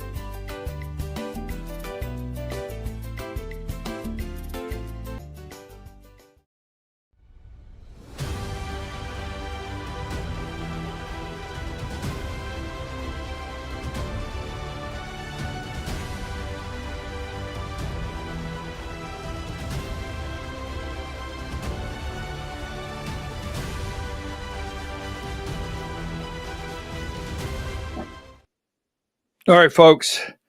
This past weekend, there were millions. I guess that's what they tell me, right? Millions showed up for the No Kings, right? No Kings event across the country, protesting Donald Trump. So let me do this. I'm in Georgia, so I received pictures from here is some of the accounts of the No Kings this past weekend. Give me number 63 and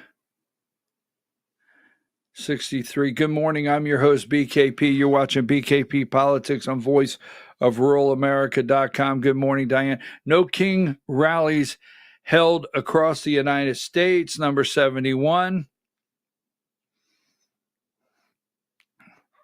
All right, No Kings. And here's from Gainesville, Georgia, 86, 87, and 88. These are pictures I received from Gainesville, Georgia yesterday. No Kings. So let me say this. These are the people that have the Democrat Party.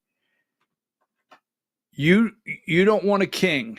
Okay, no problem. These are the same people that accepted Kamala Harris as their nominee with no process whatsoever. These are the same people that know all along that Joe Biden, his cognitive function, that he was gone. They knew that all along. These are the same people that just forget the Constitution, forget your democratic process, your primary, your convention, right? Forget it. This is the same people that allowed the state party of every state just to say, we support Kamala, crown her, and go to a convention, and you guys pretend like you had a primary process and picked your nominee. Same people. But that being said, listen to this, video 21.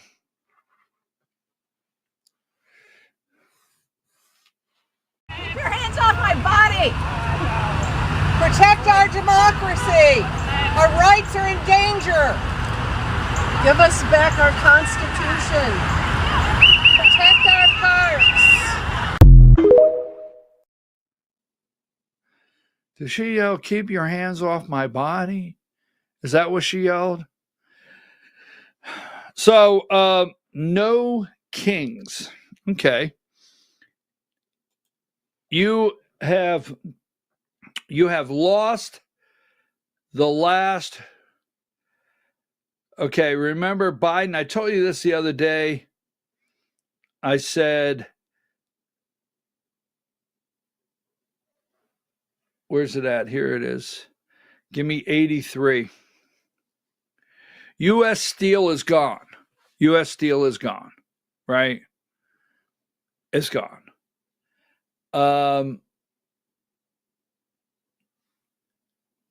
Trump clears the way for Nippon U.S. Steel deal. It is now Nippon Steel. Give me 72. And then 72 right there. And gold share in U.S. Steel gives Trump extraordinary control. And 73. So U.S. Steel is gone. It's no longer U.S. Steel. It's Nippon Steel. Nippon Steel owns U.S. Steel. All right? America first. So in the deal, what Trump did in the deal is he created what's called the gold share for the United States of America. Look, Japan, you're going to have our steel manufacturer. It's going to be yours. All right, number 33. So it's going to be yours. Gold share in the U.S. steel gives Trump extraordinary control. So what they did is they said, all right, U.S. steel, you go to Japan, but we're going to hold a gold share for our vital interest when needed. So administration officials secured a deal that will give the president unusual influence over a private company that could serve as a model for other deals. To save its takeover of U.S. Steel, Japan's Nippon Steel agreed to an unusual agreement granting the White House a gold share that gives the U.S. government extraordinary amount of influence over the company. All right. New details of the agreement show that the structure would give President Trump and his successors a permanent stake in U.S. Steel, significantly sway over its board and veto power and wide array of company actions. So Trump said, okay, you can have U.S. Steel, but we want to be able to control things when necessary. Number 34. Nippon has agreed that this influence should expire perhaps after 3 or 4 years, the duration of Trump's administration.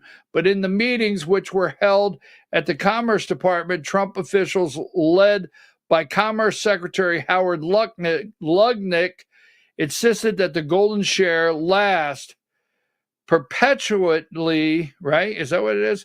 The two said. Under the terms of National Security Pact. So U.S. Steel is gone and Nippon Steel, we are holding a power card over it for national security if needed. All right. So let me just say that. Now, before we go to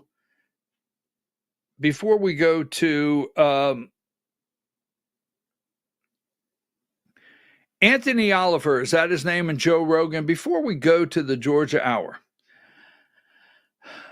as I was watching all these videos of striking Tel Aviv and striking Iran, and I was watching all these, and I said, I said, are we the last generation that know truly what is real and what is not? Will we be the last generation? Kids today, little kids, 3, 4 years old, 5 years old, are we the last ones? And then I came across this video, and it just really like, wow, I can't believe this video popped up. Give me 17, video 17. I think we're the last real people. We're the last people that knows what it was like before to understand what real life really is. And it's so hard to even say what that even means. But I just mean that, like, even already there's people on YouTube that comment on a video that's AI. Everyone in it's AI, the whole narrative is, and it'll have like 1 million, and like probably half the people commenting on it are bots too. But I just mean that it's not even like we're going to be deceived that way. I think at some point it'll almost somehow it'll come to a point where we won't really understand what is real life or what is digitally, artificially created. And it's not that we won't even be able to tell the difference, but we won't even care to tell the difference. The fake world will feel more real than the real world in a short period of time. Somehow, like it'll influence our sensory. Like it'll influence that more than real life will. Like it'll become just like everything will just feel. I mean, it already feels that way. That's why we're so drawn and all. But as it all becomes more realistic and more creative and more tailored to draw us in, it will be just mass deception. It might have already happened. This is what's really terrifying: is the simulation theory. The idea that, oh, I would be able to know if it was a simulation. Would you? Would you? I'm serious. I bumped into that and I was like, exactly. I mean, are we the last generation we have been deceived Think about the level of deception in the future, or the possibility of deceiving us in the future of today going forward, when we have lived through this deception at a time where, we thought things were real and honest and above board. So that being said, you asked the question, who did the work 15, 20 years ago? 20 years ago was 2005. And I want to tell you, there was a major change in this country in 1984 going forward.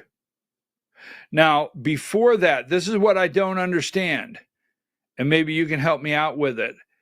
Before 1984, for the most part, I'm all in favor of legal immigration. Legal. I'm all in favor of it. You come here legally. We need people in the work. We need people to work on the farm. We need people to work. There are work programs for you to come here. I think that should all be set up.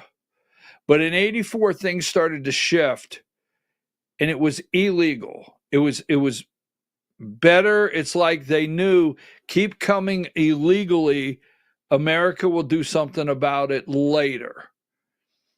So in 1984, it started to shift. By 2005, when you say who did the work 20 years ago, there are jobs that we did not give out 20 years ago.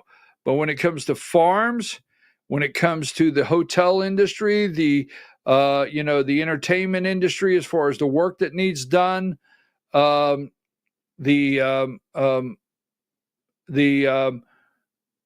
the landscaping business, meat packing, right? Hotel industry, travel industry, things like that you needed people, that shifted a long time ago.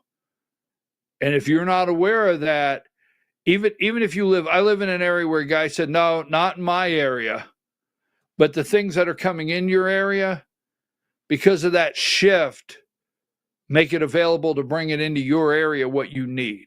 Just saying, okay? So we don't want a video 20. This was one of my favorite videos this morning.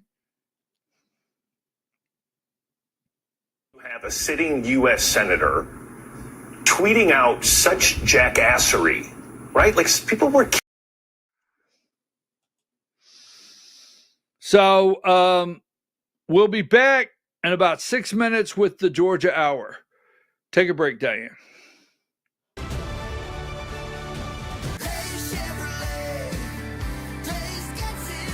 Massive truck discounts are back at Days Chevrolet in Jasper. Up to $10,000 off Silverado 1500s. Up to $5,000 off Silverado 2500s. Don't wait. Get them before they're gone. $10,000 off Silverado 1500s. $5,000 off Silverado 2500s at Days Chevrolet in Jasper. Days Chevrolet. Days gets it done. Together, let's drive. Larry's Body Shop in Ellijay. Family owned and operated since 1978. The latest in cutting-edge digital technology and state-of-the-art equipment allow our iCard Gold Class certified technicians to restore your vehicle. Our second-to-none customer service will work directly with your insurance company. Major accident or minor fender bender, we take the dents out of accidents. Larry's Body Shop, North Georgia's #1 body shop. Visit us at collisiondecision.com. Why give your money to liberal media companies? Put your marketing needs in the hands of a conservative marketing professional and start getting results today. FYN Media Group, one of the top digital marketing agencies in Georgia, specializes in website design and hosting, social media promotion and management, and so much more. Visit FYNmediagroup.com or call 706-889-3564 for a free consultation. Welcome to El Rey Azteca Mexican Restaurant. We invite you to indulge your senses with our from-scratch authentic Mexican food. Whether you are hungry for fajitas or the El Rey Azteca burrito, we offer a wide variety of fine Mexican dishes, drinks, and desserts. Our inviting patio, indoor seating, and bar has a seat for everyone. So come to El Rey Azteca for delicious food, great drinks, good friends, and loads of fun in a casual and friendly atmosphere. Ladies, when you wear elegant jewelry, you become a force to be reckoned with. You shine brighter than the stars in the sky, and your inner beauty radiates like the sun. So embrace the magic, embrace the elegance, and let your jewelry be a reflection of your true, authentic self. My friends over at North Georgia Diamond know what a woman wants. Go see them for the perfect gift. And remember, when it comes to elegance, there's no such thing as too much. Come see us at North Georgia Diamond. We're igniting passion one sparkle at a time.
In 1981, Reed Nicholson began selling tires out of an old barn in Mineral Bluff. Little did he know that he had just laid the groundwork for the most trusted names in automotive services in the Blue Ridge area. In 1997, Nicholson Tire Center became what it is today, holding the same values of faith, family, and great customer service. 2 locations to serve you, and the Blue Ridge location is currently expanding to offer fast service and the largest U-Haul provider in Georgia. Nicholson Tire Center, Blue Ridge, and Mineral Bluff.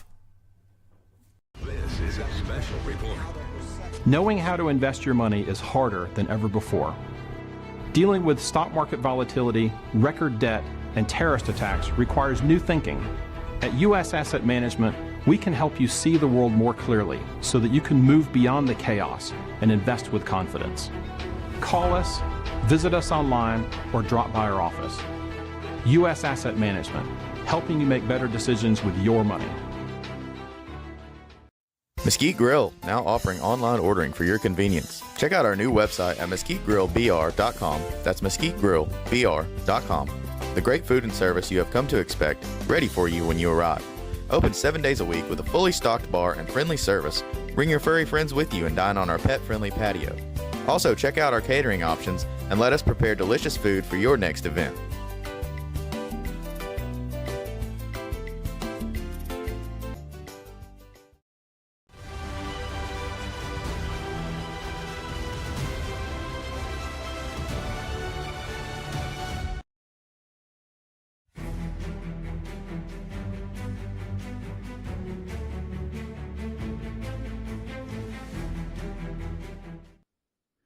All right, folks, welcome this Monday morning to the Georgia Hour. I'm your host, BKP. You're watching voiceofruralamerica.com.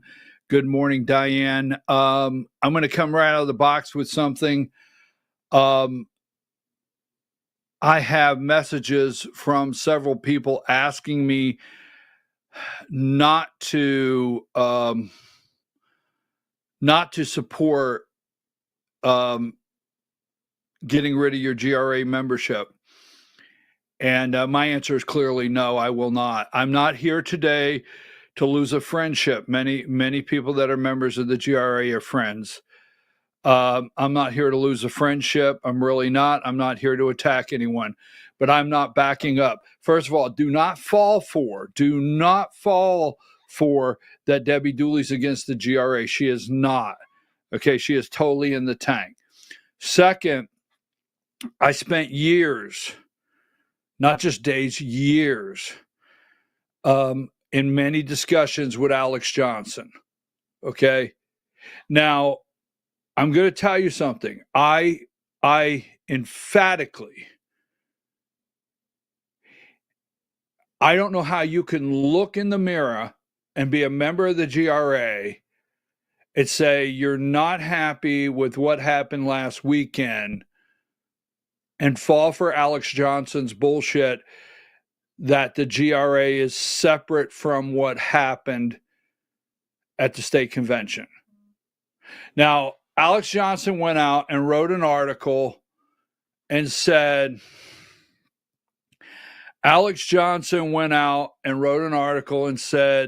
you know, give me number 4, that it was the most successful. Give me number 1 and then number 4.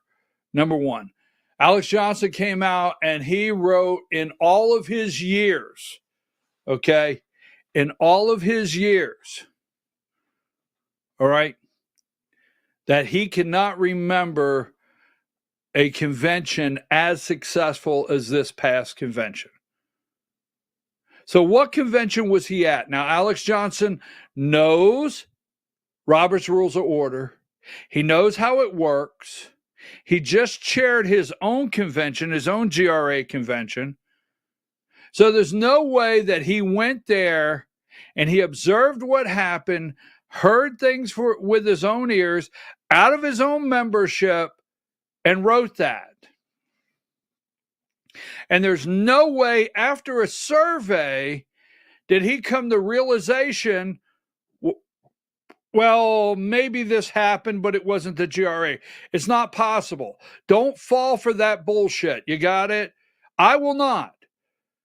And look, I really like the people that are saying, don't throw your membership away. I like you. But absolutely not. No more. No more.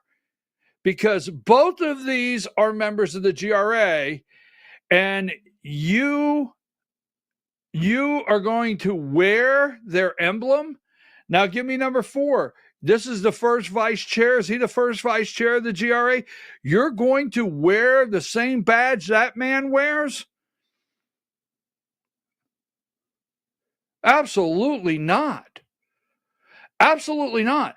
I watched the 2020 election get stolen. I was sitting on a couch at the Circuit World in Ellijay, Georgia, and we were doing election results, and someone looked over at me and said, there's a water main break in Atlanta, and they stopped counting. And then someone looked over at me. We were doing live results and said, like, it's what, 10 something at night? And Arizona has already called it for Joe Biden?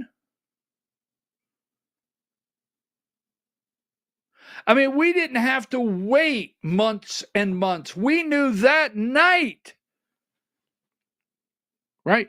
And there is people in this state that has nonstop worked as hard as they could. They've been to every election board meeting, state election board meeting.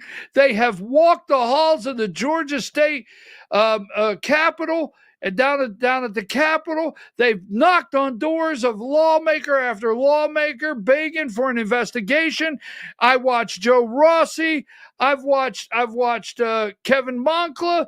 I've watched David Cross. I watched Voter GA. I have watched so many people work so hard. And we want voter confidence. And we had to restore and have to restore voter confidence. And then you think I'm going to just sit this past Saturday before last and Katie Frost, Candace Taylor, I tell you what, if you want me to back away from the GRA, you have Alex Johnson resign, you take his badge. I don't believe Katie Frost was let go. I'm going to leave it there for now, all right? I don't believe she was booted out for 1 minute. Because let me tell you something, the oldest trick in the book, that's why they hate me. They don't dislike me. They don't wish I would go. They hate me. You know why? Because I know all their bullshit angles are coming from. The oldest trick in the book is to call people and say, hey, we fired the guy. That's the oldest trick in the book. You don't want to lose the customer? Yeah, you know, that person that we fired the guy. Move on. Josh's GRA, Katie's GRA, Mama Frost's GRA, Candace GRA, the microphones were blocked GRA. Don't give me any crap that I need to sit here and save the GRA. They were not complicit and they were not involved in destroying a convention for people.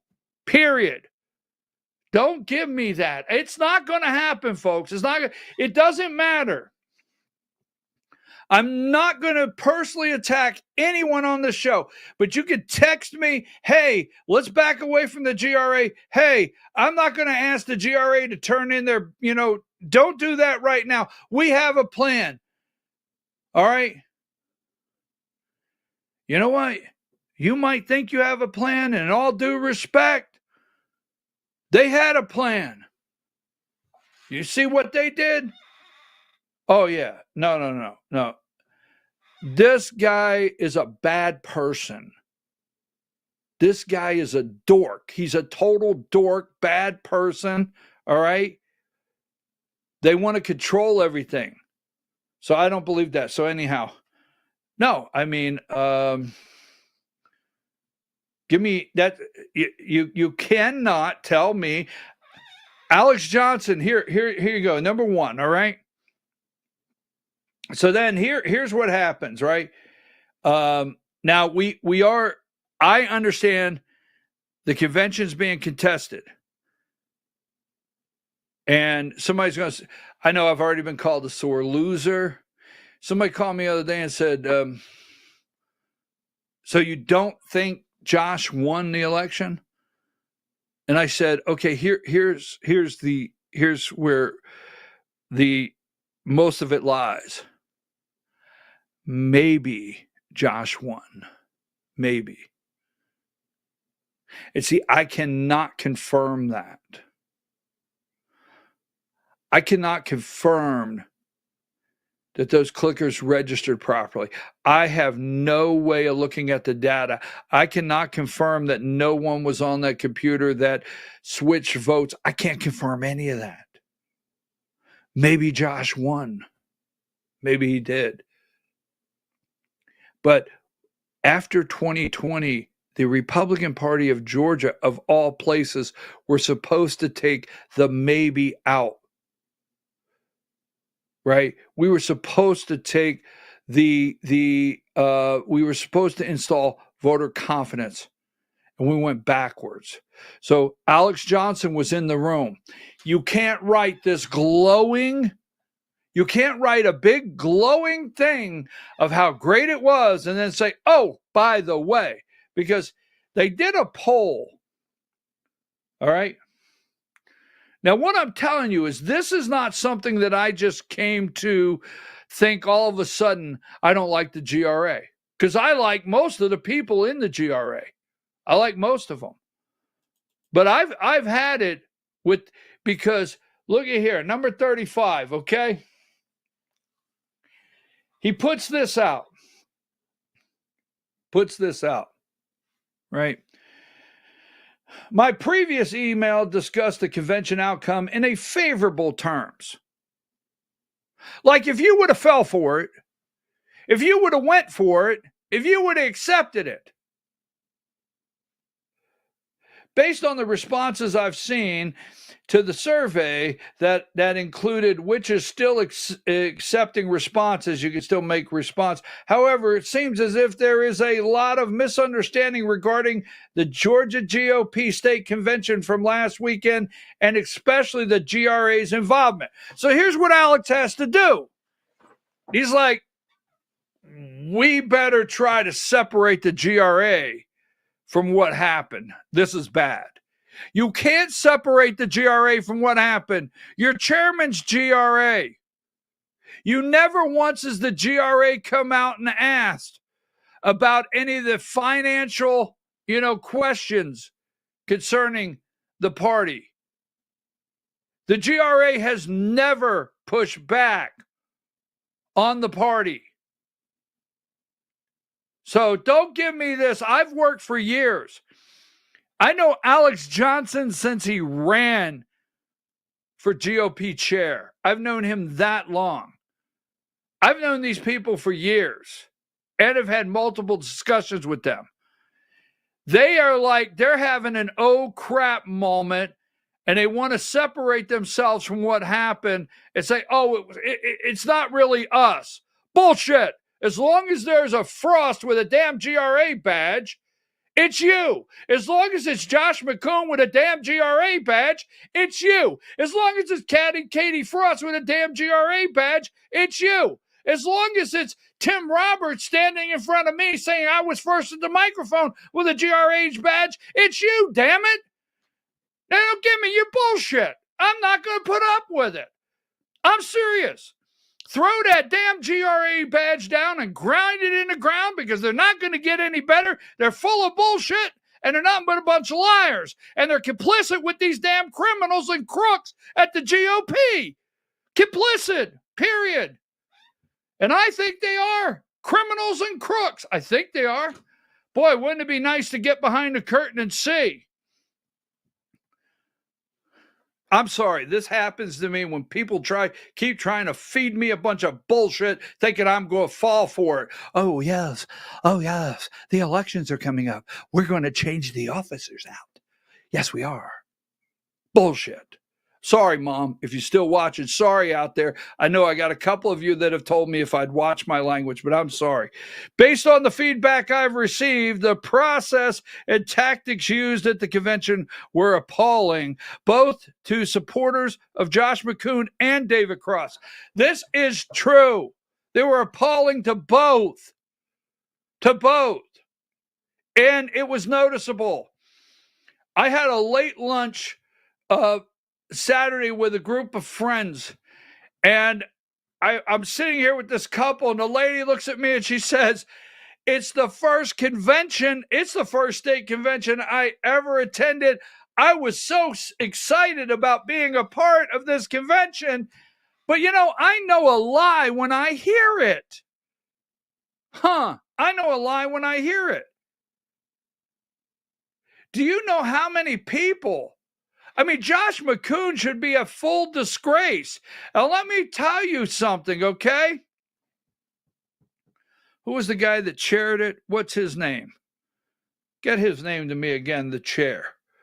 What is his name again? Anyhow, the guy that chaired it, you should be absolutely ashamed of yourself. You should be totally and completely ashamed of yourself, the guy that chaired it. Somebody, I'm drawing a blank. Damn it! Somebody get me the name of who chaired that convention. So anyhow, right? You stood up there, and the people that were there for the first time, okay? Mike Crane, thank you. All right, Mike Crane. Mike Crane, you should be ashamed of yourself. I know you. I know you from years gone back as a state senator. You know what you did standing up there in front of those delegates. You participated. Alex Johnson, you participated. Okay? Josh McCoon, you participated. Every last damn one of you participated. Not a one of you cared how many newcomers, how many first-time people were sitting out there ready to enjoy a convention, ready to be a part of it, ready to use paper ballots, even if they got to vote for Josh on a paper ballot. You think they don't know? Because let me tell you something. I don't know what happens in 2026. I don't know. Because what you did is the party, those are the people that put out the signs, make the phone calls, right? That go out and help campaign.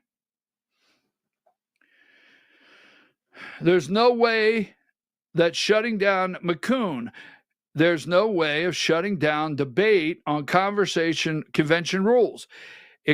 Expected to be a debate between using secret ballot versus electronic voting devices, clickers, by immediately calling the question. This was an action that benefited any candidate of the party office. It wasn't a genius or useful tactic to help someone get elected. So we know what happened. Alex knows what happened before he wrote the first one. The GRA know everything they did. Now, not the GRA member that was Sergeant of Arms that I know very well. No, not those GRA members. They didn't let all of you in on it. But there was a plan. There was an orchestrated plan. It was all put together. Every bit of it was planned out, put together, and everybody played a part. So quit acting like the GRA didn't know, Alex. All right? It was simply an insult to the delegates and a restriction on their ability to participate fully in a convention that they paid for. And it alienated people who had never been to a contested convention. I've got zero problem with a contested convention. Give me number 5. I have zero problem with a contested convention. Nothing at all. I mean, no problem whatsoever. But it alienated the people that were there for the first time. It really sent them back home. And the people that it prevented by being involved, all right, and playing a part, right, that paid for it and didn't get their money's worth. So I told you this before. This is not legal advice. But damn it, don't let Debbie Dooley tell you that you're going to go to jail and face a felony crime and years in prison. Right there, the GRA has written it. Alex Johnson has written it. They're doing everything in panic mode right now because they know it was a corrupt convention. Bottom line, corrupt. And here we are trying to build voter confidence. And Democrats know how corrupt it is. And they are ready to pounce on it. As soon as it comes time, Democrats will pounce on this. You wait and see. All right? So, hey, if you don't feel you got your money's worth and you say you want your money back, that's between you and your credit card company. That's your decision, and don't let anybody scare you into it. Because let me tell you something. When it comes to participating, right, if you wore a delegate badge, even blocking out the microphones, if you went to that convention thinking, even if you wanted to vote for Josh McCoon, that's all right. But if you thought you were going to do it on a paper ballot, and you didn't get a chance, and that's what you thought, you didn't get a chance to participate the way you thought, okay? So I'm just going with that. I'm going to leave it there. But no, I am going to say nicely to hopefully still my friends, absolutely no on the GRA. No whatsoever. I want proof, okay? I want proof. Because here, let me give you this one here. So Hank Sullivan wrote, I was going somewhere else today, but you know me by now. I basically wasn't going to bring it up, but Hank Sullivan wrote an amazing Substack. Now, some of my good friends, you get all worked up over some of Hank's Substacks, and Hank can write the schematic to something. I mean, seriously, he sometimes when he writes a Substack, it's like a schematic, and it can take a couple minutes to read. But everything about the show comes from Hank's Substack, Hank Sullivan Substack.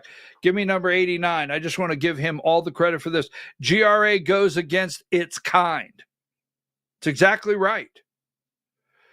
Seen in their circus, let's see, Josh McCoon to the right, along with one Brad Frost V,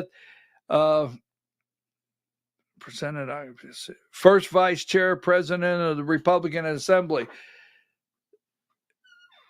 Josh's GRA, Branch GRA, okay? They went against their own kind in the room. They went against the MAGA, all right? Now, number 9, this is nice. Whoever did the graphics, Hank, great job. Now, this is Katie Frost acting as the ringmaster surrogate. Miss Frost next used the center ring to gut candidates Noreen Cantor, Kylie Kramer, Lisa Pierce, and also David Cross.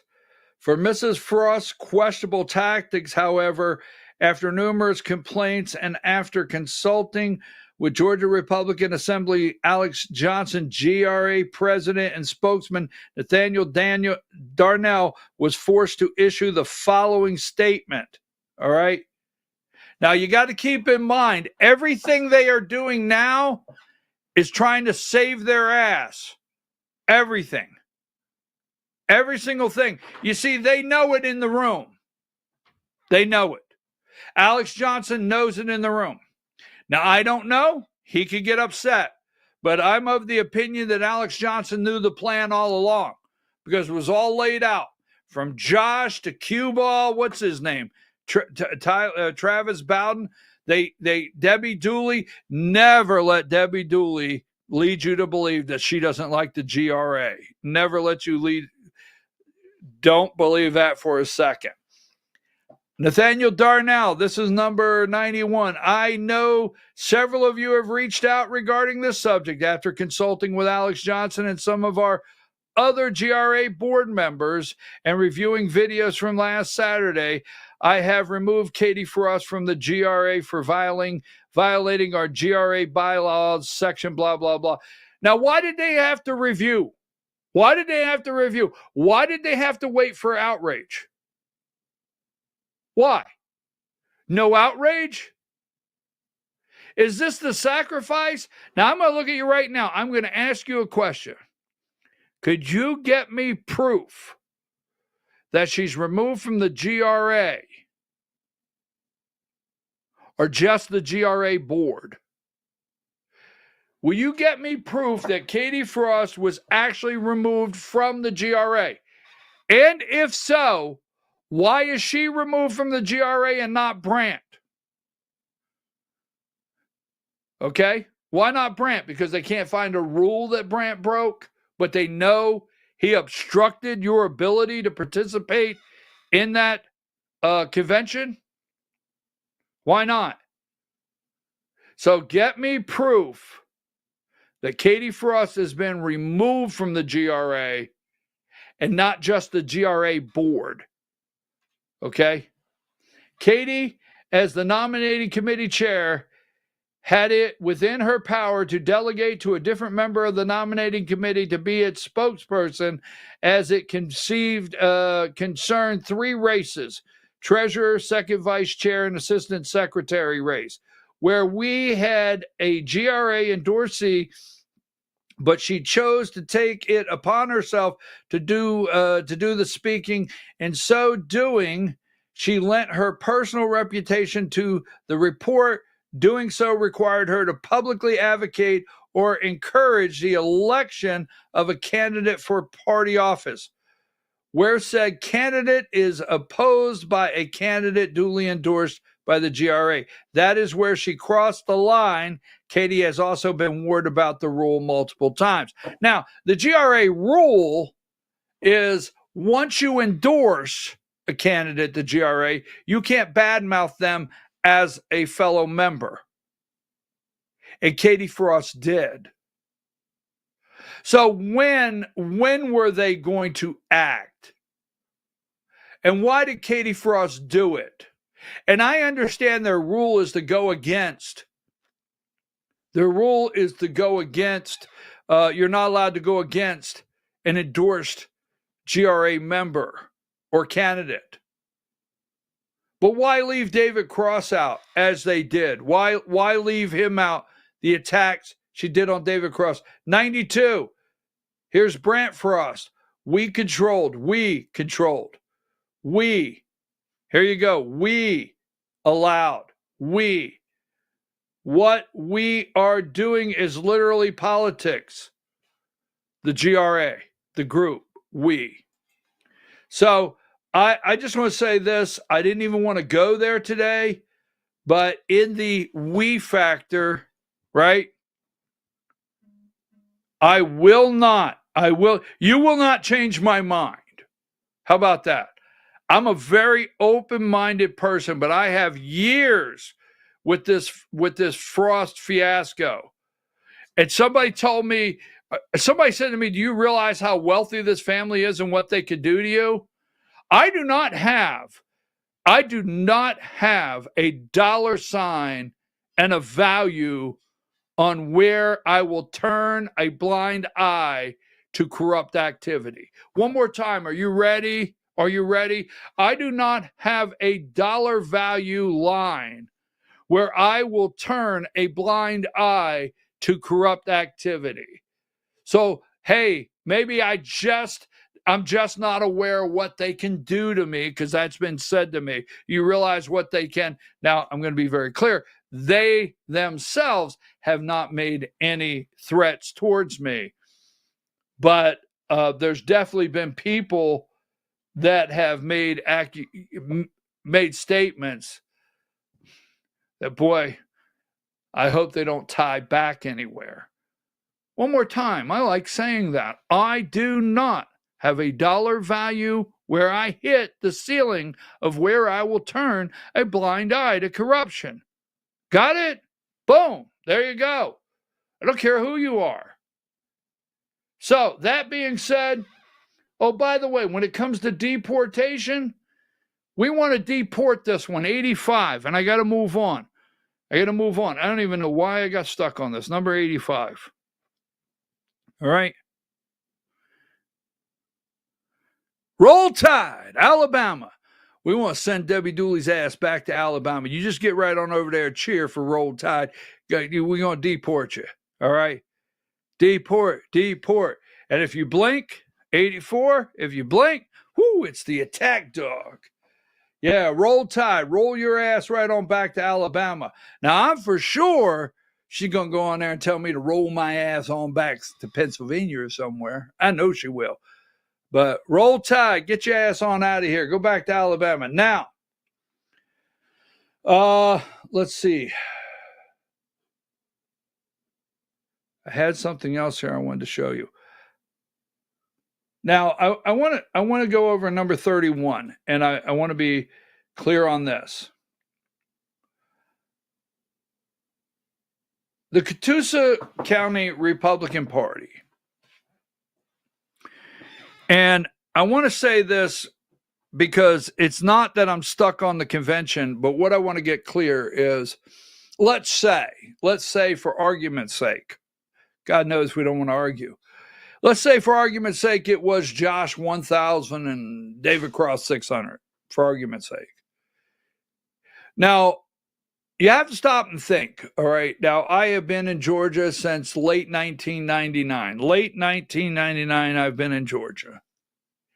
I've never seen a candidate, never. There's something bad wrong. I was asked this question yesterday. There's something very bad wrong here that you got to put right in the center of the bullseye, and you can't get away from this.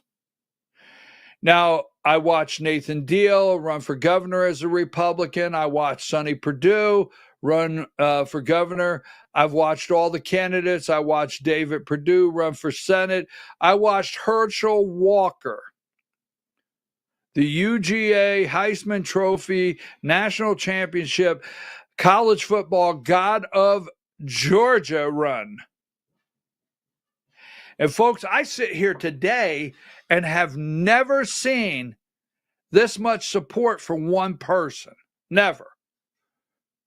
I've watched all of them run for office. Okay?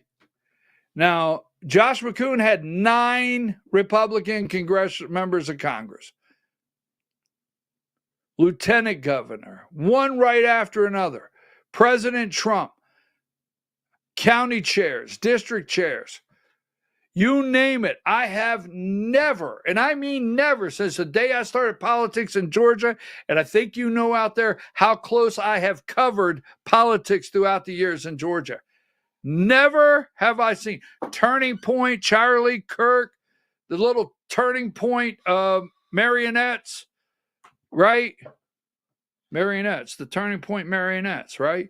I've never seen anyone with this much support. Why? Why was it so critical? Why was it so critical to keep Josh McCoon? Why? I mean, I'm serious. That's the biggest damn question there is, because I want to show you this. Okay, I want to tell you this. Now, why? It's worthy of looking. It is worthy of looking. That question needs to stay in the forefront.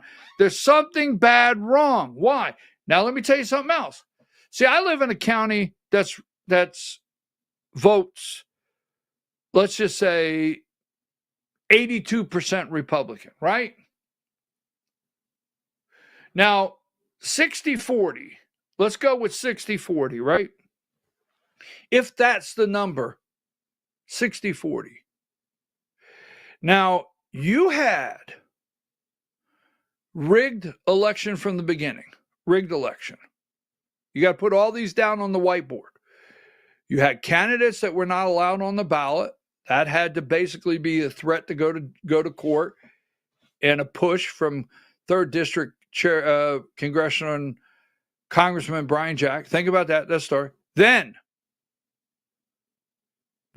think of the waves, the tide that we were going against, right?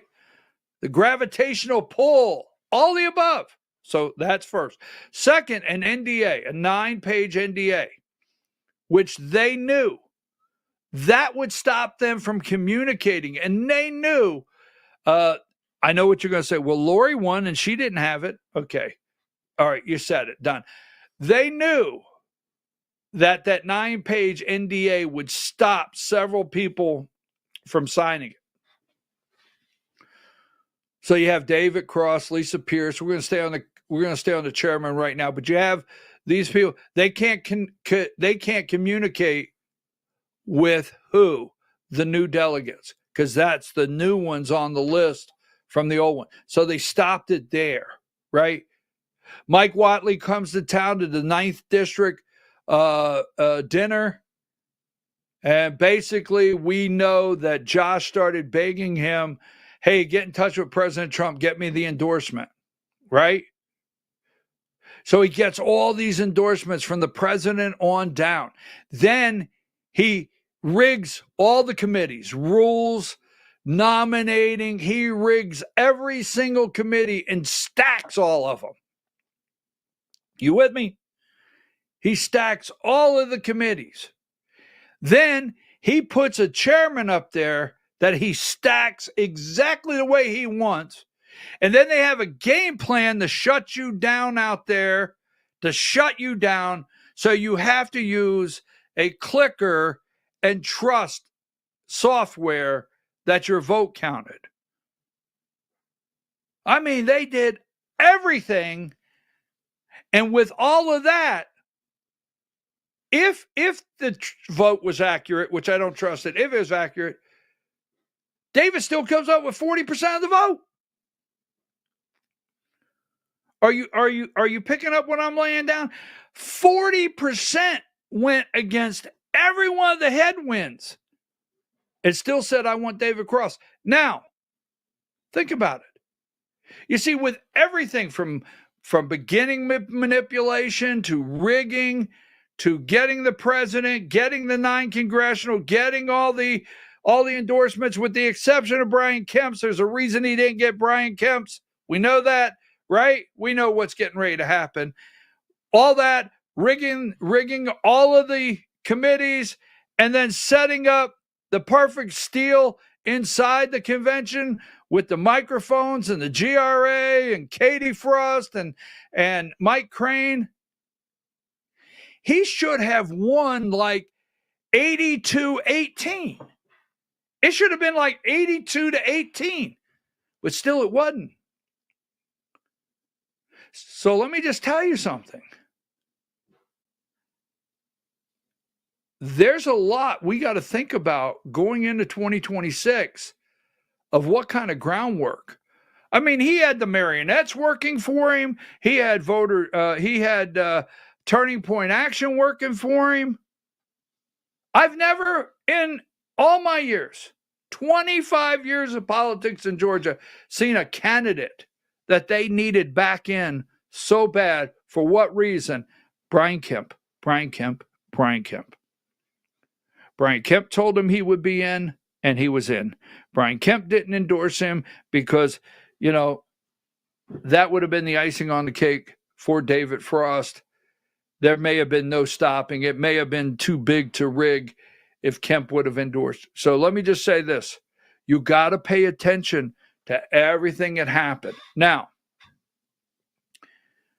I want to take my hat off to Catoosa County GOP. They're good people. I know most of the people up there, and they wanted to. So I want to be clear on this. You have read the resolution on Brad Raffensperger, all right? When you talk about ballot access, here's the thing. Why can't you completely run away from the Georgia GOP? You can run clear away from the GRA. I'm talking about the Georgia GOP. They have ballot access. I mean, if we could get ballot access tomorrow, it's unconstitutional. We should be allowed ballot access. If we could get ballot access tomorrow, they would be sweating. But Brian Kemp he told you several years ago that he would turn this ball in the direction. And the last thing they have to do is complete ballot access. Now, the Georgia GOP is happy to follow and kiss the rear end of all these politicians, Josh McCoon, because when you have qualifying day, they rake in a lot of money. So let's talk about qualifying day and politics in Georgia. You have your countywide offices, right? Now, the Georgia GOP local counties want to be able to qualify their people. Because what we are tired of is red counties having Democrats run under the guise of being Republicans. And the next thing we know, we're in a red county with a Democrat commission, Democrat Board of Education, Democrat city councils, Democrat whatever, right? Democrat sheriff said he was a Republican. Democrat clerk of court said they were a Republican, whatever. It doesn't matter. So that's county qualifying. Now, the state qualifying is different because the county qualifying for an office, you go to your county and you go and you write a check to your county GOP. So if you're running for a county partisan office, you do know they're trying to make the sheriff's races in Georgia nonpartisan, and they're trying to push for as many nonpartisan races on the local level they can to take every bit of power away from the county parties. And I say parties plural. And that goes for your Board of Elections. We'll get into that on a different day. But your county candidates, they go to your courthouse, and your county sets qualifying fee for all the offices, and they go in. If they're going to run on the Republican ticket, they write the Republican Party of that county a check to get on the ballot in that county. And Catoosa County said, whoa, wait a minute. We want to qualify you, and we want to you got to pass our test. Those are my words. We'll talk about that later. Now, state representatives in Georgia, they cross county lines. Some there's some counties that have multiple state reps because they're so large. But for the majority, state representatives touch into different counties, meaning this is a state qualifying fee. So state representatives go to the Capitol and they get in line on qualifying day, and they write their check to the Georgia GOP, Inc., to qualify to be on the ballot to be a state representative. The next is state senators. State senators, they go there and they have to do the same thing. They write a check to the state. They write a check to the Georgia GOP, Inc., because it's a state office. Same thing with the constitutional officers. Now, federal is different. So federal qualifying, state qualifying, and county qualifying. So the 11th Circuit Court said that you have the right of freedom of association for political parties. So last year, Catoosa County tried to stop several people, okay, from being on the ballot in their county. They said, you can't be on our ballot. Now, the state Supreme Court basically said, no, we're not taking this up. We don't think you have a case. We're not taking this up. And respectfully, the Catoosa County Republican Party in the federal court of the 11th District, they said, at a time when political identity is under constant attack, the decision is a powerful defense of our most cherished freedoms, the right to speak, to associate, and to stand firmly with what we believe. Now, so the 11th Circuit said, you have a case. You have a case. So they're going to hear this. Now, what had to happen is they had to appeal it. When you appeal it, it goes to a 3-panel of the circuit. The circuit has a 3-panel, 3 other judges in a panel, and they have to decide to take the case, that it's legitimate to take the case. That's the first thing. And it went to the panel of 3 in the circuit, and they said, they didn't rule on it, so be careful. Don't let anybody say they ruled on it. But what they did is said, this is worthy of being a case. This is big. This is really big. But watch what happens. Watch what happens in what I call, all right? Watch what happens in what I call ballot access. Now, as soon as this year is up, you're going to see, be careful, they may want to take ballot access away from the Georgia Republican Party in the state legislature. Your state legislature is who wrote the laws of the parties, right? Who gave ballot access, Democrats and Republican, and how it worked. Just watch and see. Keep an eye on ballot access. And if Brad Raffensperger runs for Senate or runs for governor of Georgia, watch a lawsuit, if necessary, if they try to keep him off the ballot as a Republican. And you'll see ballot access. You might want to pay attention. It's going to be down the road of ballot access. Now, let me say one other thing, just so you're aware of this. How come, number 3, how come every time Marjorie Taylor Greene says something about, a mental hospital, it causes me to think of, I don't want to go there. There you go. There you go. It makes me think of Candace Taylor. So Candace is running for Congress on corporal punishment as part of her platform. Number 41. She's already, you will see next week or later in the week, I'm working on some things, and I don't like to come here and do stories on a premature level.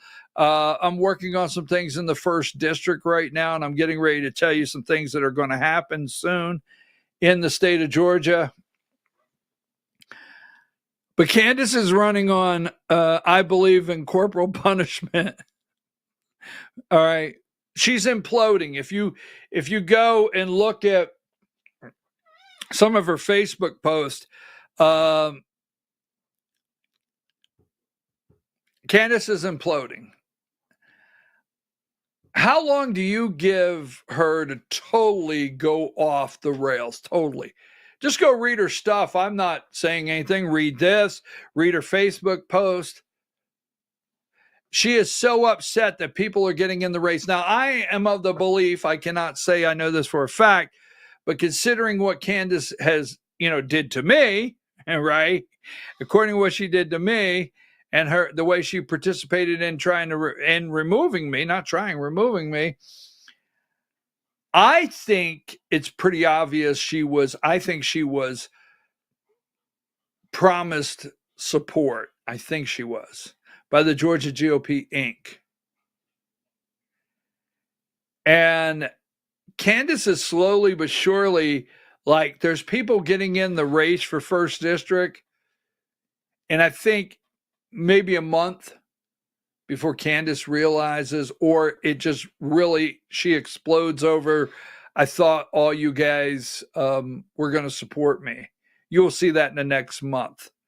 She's already starting to do it. There'll be several candidates in that race. And I would be shocked if Corporal Punishment Candace Taylor is the front runner.